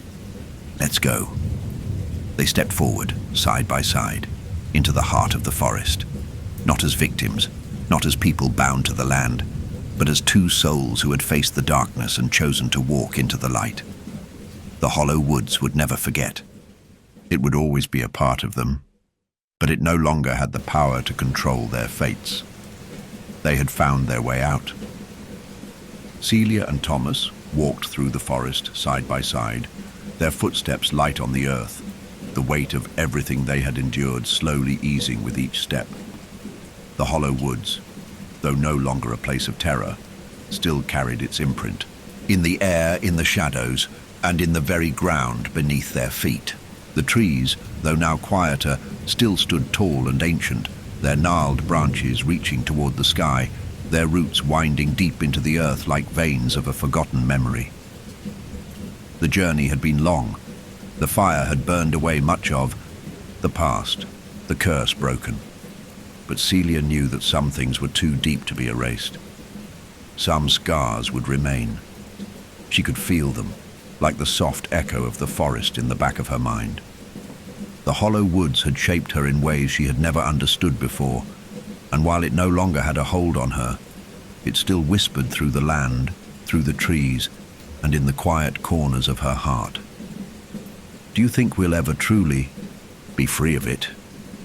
Thomas's voice broke through the stillness, his words soft but heavy. He walked beside her, his expression thoughtful, but the weariness in his eyes hadn't fully faded. He was carrying his own burden, the weight of everything they had faced, and Celia knew it wasn't something that could be easily shed. Celia's gaze drifted to the trees around them, to the earth beneath her feet. The forest was no longer alive, with the same dangerous energy it once held, but it still felt as though it had a presence, an unspoken legacy. The past lingered here, like a shadow that would never fully fade. "I don't think we ever truly escaped the past," Celia replied, her voice steady, though the ache in her chest remained. "But maybe that's not the point anymore. Maybe we have to learn how to live with it, with the memory of what we've lost, of what we've been through." Thomas nodded, his expression distant but understanding. "The past doesn't let go easily," he said quietly. "It's always there, isn't it? In the things we see, the things we remember, in the way the land feels." Celia glanced at him, her eyes soft. "Yes, it's part of who we are. The hollow wood shaped us, even if we didn't realize it. But it's not about forgetting. It's about understanding, accepting that we're connected to it, whether we want to be or not. The sound of the forest, its wind, its rustling leaves, seemed to echo in their words, as if the land itself were agreeing with them. The hollow woods was not gone, not completely. It had become part of their story, part of their memory, but that didn't mean they had to live under its shadow forever. The cycle had been broken. They had freed themselves from its hunger. As they continued walking, the landscape began to change, though subtly. The trees, though still twisted and ancient, began to thin, their branches stretching out toward the sky, allowing the moonlight to filter through. The air grew cooler, fresher, as if the forest was finally beginning to exhale, shedding its centuries of darkness. The path ahead seemed to open up, as if the land was allowing them passage, a final gift from the forest that had once sought to consume them. They walked in silence for a while, the soft crunch of their footsteps on the earth, the only sound breaking the quiet. Celia felt a growing sense of peace as they moved further away from the heart of the hollow woods, but she couldn't shake the feeling that they were walking toward something inevitable, something that the forest had prepared them for. "Do you think Eden would have wanted this?" Thomas asked suddenly, his voice quiet, almost hesitant. The question caught Celia off guard. She stopped walking for a moment, the weight of it settling on her shoulders. Eden, her sister, the one who had been taken, the one who had been the catalyst for everything that had happened. I think she would have wanted peace," Celia said after a pause. Her voice was thick with emotion. "I think she would have wanted us to live, to keep going, even if it means carrying the scars of the past with us." Thomas didn't reply immediately, but his gaze softened as he looked ahead. The clearing before them was bathed in the soft light of the moon, the trees now sparse and open, the land gradually becoming less oppressive, less heavy. It was as though they had crossed some invisible threshold, the last remnants of the hollow woods fading into the distance behind them. But the land still held its memory, still held its legacy, and as they stood there, looking out at the open path ahead, Celia felt something stir within her, something she hadn't felt in years. It was the sense that finally, the past wasn't controlling them anymore. The future was theirs to shape. The land could no longer dictate who they were. They had the power to move forward. "I think we've done what we needed to," Celia said, her voice steady, though there was a quiet finality to her words. "We've broken the cycle. We've faced the darkness. And now we can choose how to move forward." The words felt heavy, but they also felt right. The hollow woods had shaped them, yes, but it did not define them, not anymore. They had faced the curse, the forest's hunger, and the twisted echoes of their past. And now, they stood at the threshold of something new. The forest might always be there, but it no longer had control over their fates. They were free. Thomas looked at her, his eyes soft but full of something else, a quiet strength, a shared understanding that had grown between them over the course of their journey. "Then let's move forward," he said, his voice full of quiet resolve. Together they turned toward the path that led deeper into the night, toward the unknown. The past would always be with them, but it no longer held them. Captive, they had broken free, and now they had the rest of their lives to live. The night was still, a soft breeze ruffling the leaves in the trees that dotted the edge of the forest, now distant behind them. The hollow woods, with its whispers, its hungry roots, its curse, seemed far away, though Celia knew it would always remain a part of her. The air around them felt different, clearer, freer, as though the land had shed the heavy weight of its history and was beginning to breathe again. Celia and Thomas walked in silence for a while, the only sound the rustling of their footsteps on the soft earth. The path ahead was open and unmarked, stretching into the unknown, but there was no longer fear in Celia's heart. There was no longer the crushing weight of guilt or grief.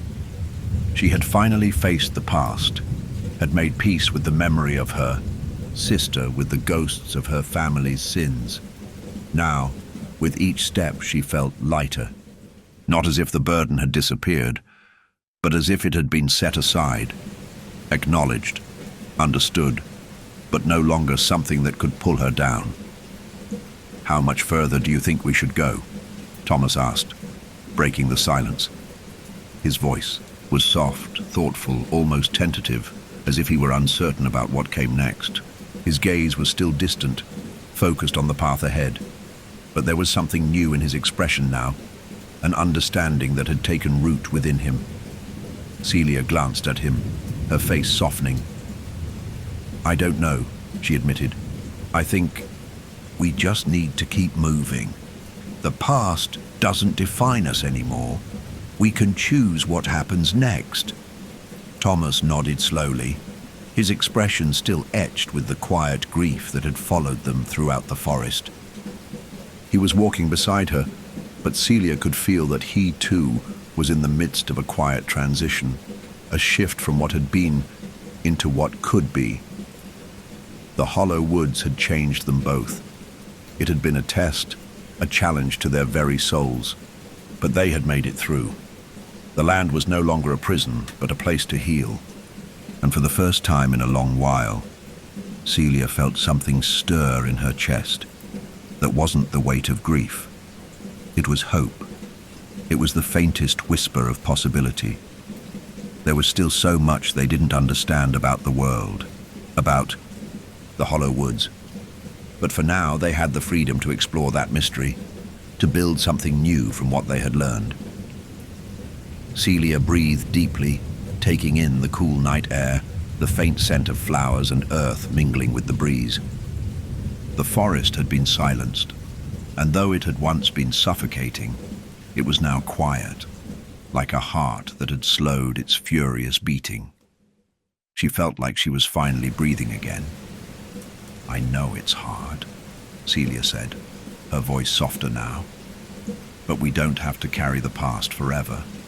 We're still here, Thomas. We still have time." Thomas's eyes met hers, and for the first time she saw the faintest flicker of a smile in his eyes. It wasn't a smile of relief. It was something gentler, quieter. It was the smile of someone who had found a new understanding, someone who had weathered the storm and was now beginning to see the calm. "Maybe you're right," Thomas said, his voice steady, though still filled with a quiet sadness. "Maybe it's time to move on. We've done what we can, and now we get to choose." The silence between them deepened, but it was no longer a silence filled with dread.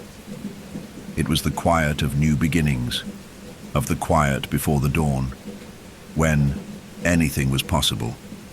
They continued walking side by side, not needing to speak further. The path before them was dark, but it was theirs to walk. The trees around them, though still ancient, no longer seemed threatening. They were no longer the twisted sentinels of the hollow woods guarding its curse. They were just trees, silent, steadfast, watching, but no longer hungry. As they walked, Celia's thoughts turned inward, reflecting on everything she had learned. The hollow woods had been a place of deep sorrow, of unspoken grief, but it had also been a place of awakening. It had forced her to confront her fears, her regrets, and her own brokenness. But in doing so, it had also allowed her to grow, to let go. The past would never disappear. It would always be a part of her. But now, she understood that the past didn't have to define her. She could move forward. She could create something new from what had been. And in that process, she could finally begin to heal. A thought crossed her mind, one that she hadn't allowed herself to consider before. They had destroyed the curse, yes, but had they truly healed? Had she healed? She stopped walking for a moment, her feet still on the path, but her mind drifting back to the edge of the hollow woods, to the memory of Eden, to the fire, the altar, and the quiet peace that had followed. "Do you think we're healed?" Celia asked, her voice soft but filled with the weight of her question. Thomas turned to look at her, his eyes searching hers, as if weighing her words. "I think healing is something that takes time," he said finally. "Maybe we're not completely healed yet, but we're on our way. I think for the first time we're walking in the right direction." Celia smiled faintly, a quiet sense of peace settling over her. Maybe they weren't fully healed yet, but that didn't matter. They were no longer shackled by the past, by the curse of the hollow woods.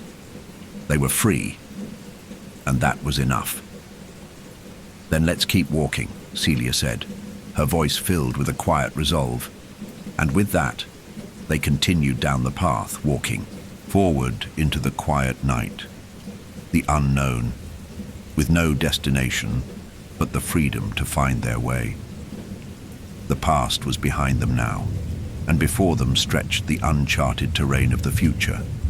An uncertain future, yes, but one full of possibility. And maybe, just maybe, the hollow woods wasn't the end of their story. Perhaps it was only the beginning. The forest stretched before Celia and Thomas like a tapestry of dark, tangled branches. But the land had changed. The oppressive weight that once hung in the air was gone, replaced by a silence that felt like a new chapter waiting to be written. The trees, though still twisted with the years, no longer seemed to watch them with hungry eyes. The ground beneath their feet, though marked by the past, no longer seemed to tremble with the pulse of something ancient and insatiable. They had come so far, through the fire, the ritual, the heart of the hollow woods. They had severed the curse, destroyed the altar, broken the chains that had bound them to this land.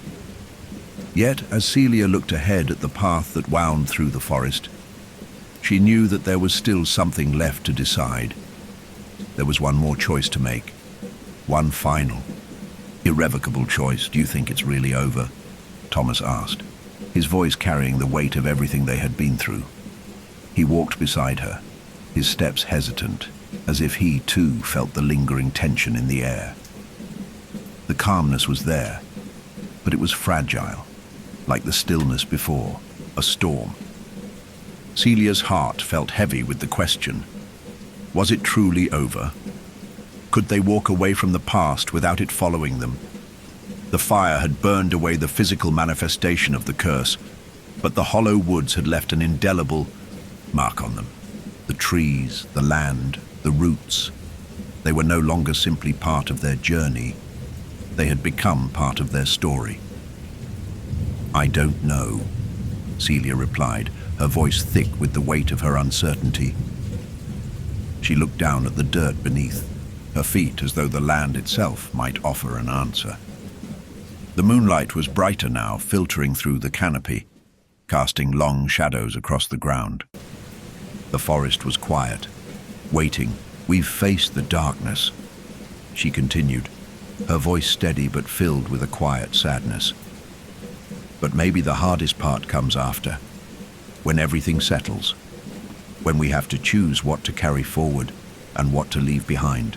Thomas was silent for a long moment, his gaze fixed on the path ahead.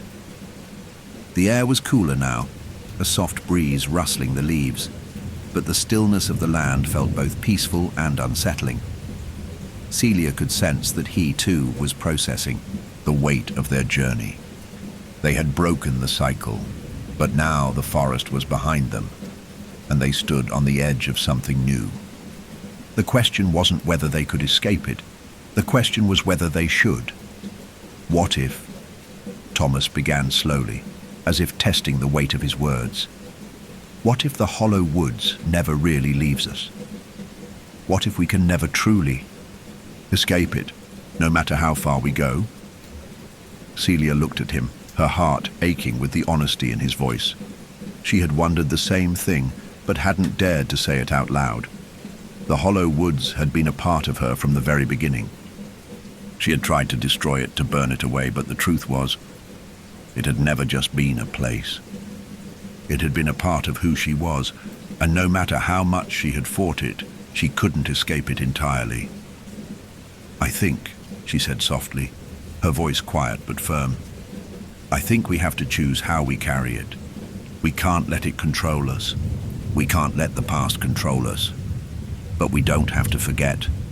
We don't have to erase it." Thomas turned to her, his face serious. "What if carrying it means we'll always be tied to the darkness? What if we can never truly move forward?" Celia's gaze softened, and she stopped walking, allowing herself to fully feel the weight of the question. She understood now that breaking the curse had not been about destroying the past, but about understanding it, accepting it, and finding a way to move forward with it. The hollow woods had taken so much from her. It had consumed her grief, her memories, her sister's death. But it had also given her something she hadn't fully understood until this moment.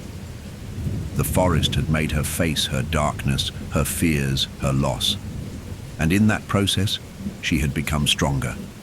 She had learned that she could live with the past, but it didn't have to define her.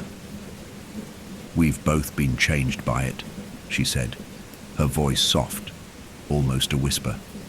"But it's up to us to decide how we let it shape us from now on. We can't run from it forever, but we can choose to let it guide us instead of drag us." Thomas took a deep breath, his eyes meeting hers. He understood.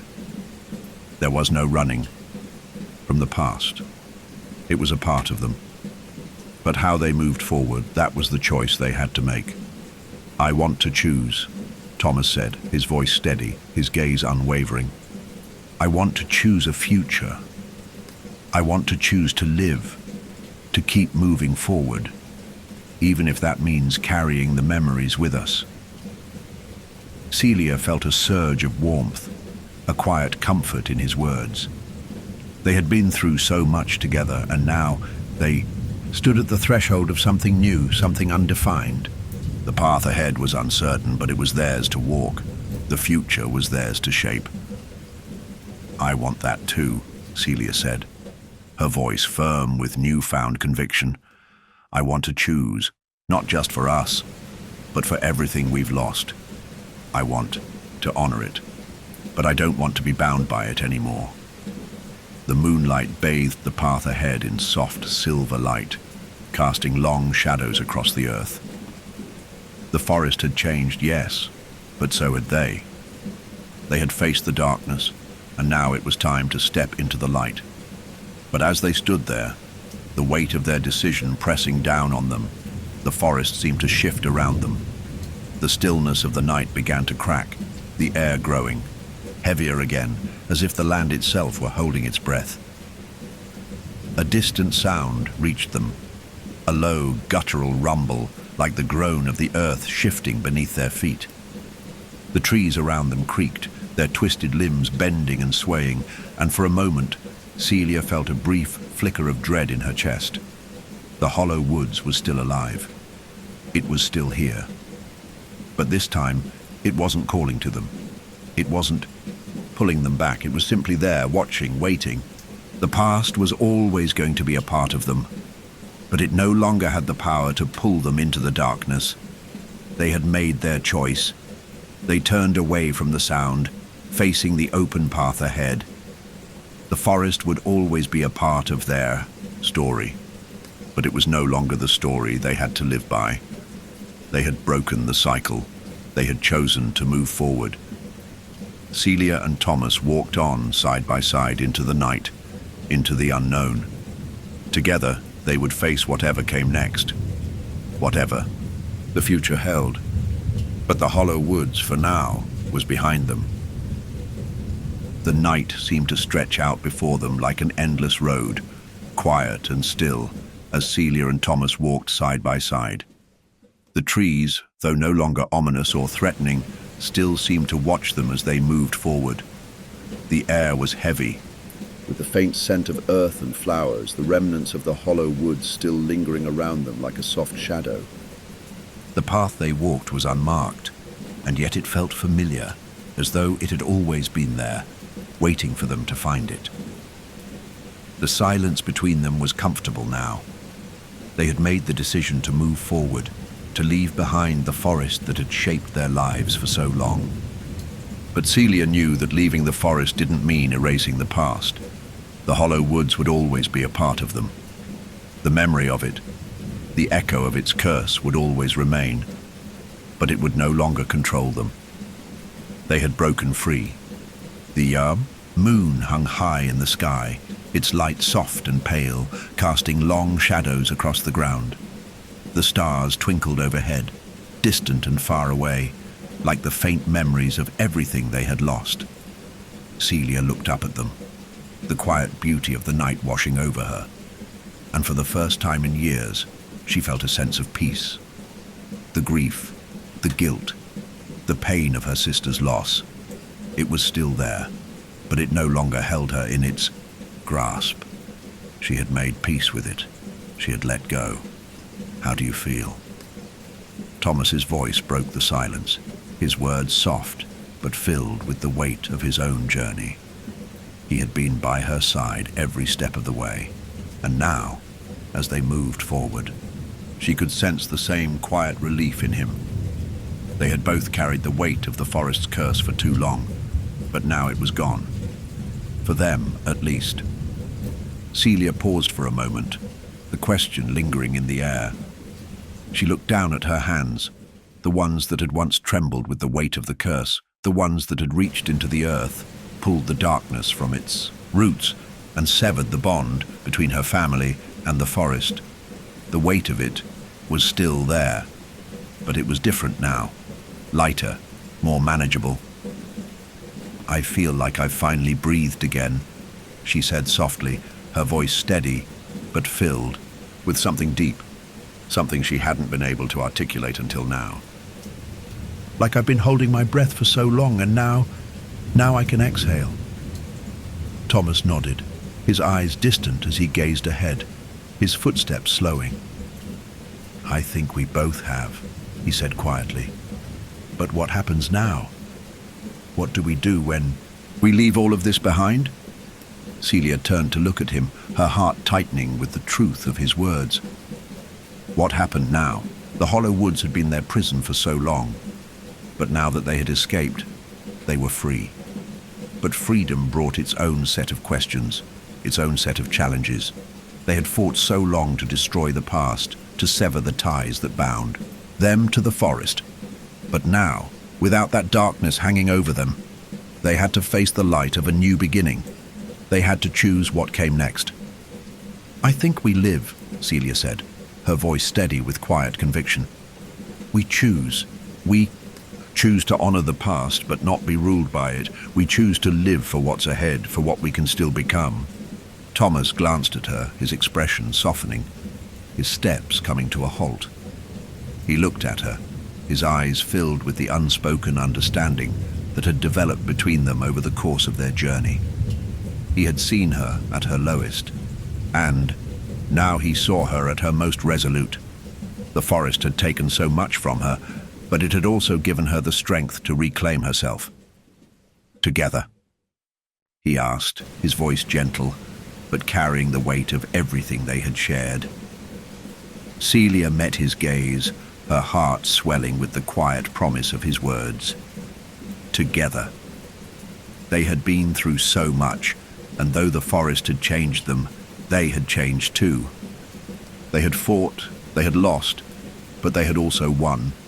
Together, they had broken the cycle. Together, they had forged a new path forward. Together, Celia whispered, her voice full of quiet strength. Always. They stood there for a moment, the stillness of the night around them heavy with meaning. The forest, the hollow woods, no longer loomed behind them. It was gone, at least in the way it had been. The land, though forever scarred, had found peace, and so had they. The path before them was open, stretching out into the unknown. They couldn't know what lay ahead, couldn't know where their journey would take them. But for the first time, it didn't matter. The future was theirs to shape.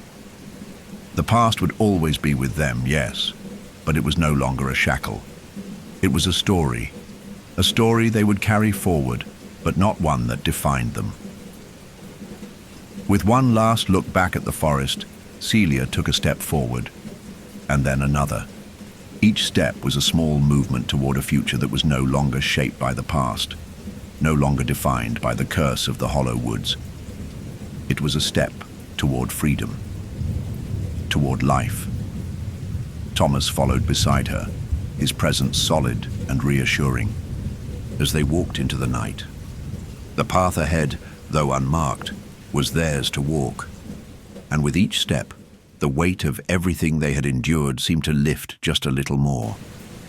The past no longer had control over them. The curse had been broken.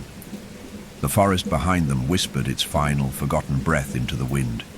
And in front of them, the future stretched out, vast and open, waiting for them to step into it. For the first time in what felt like forever, Celia felt the true dawn of something new. Not just in the world around her, but in her heart. The hollow woods had given her the courage to face her darkest fears. But now, it was time to walk away from it. It was time to leave behind the shadows and move toward the light. And as the first light of dawn began to break over the horizon, Celia knew that whatever came next, she would face it, not as a victim of the forest, but as someone reborn.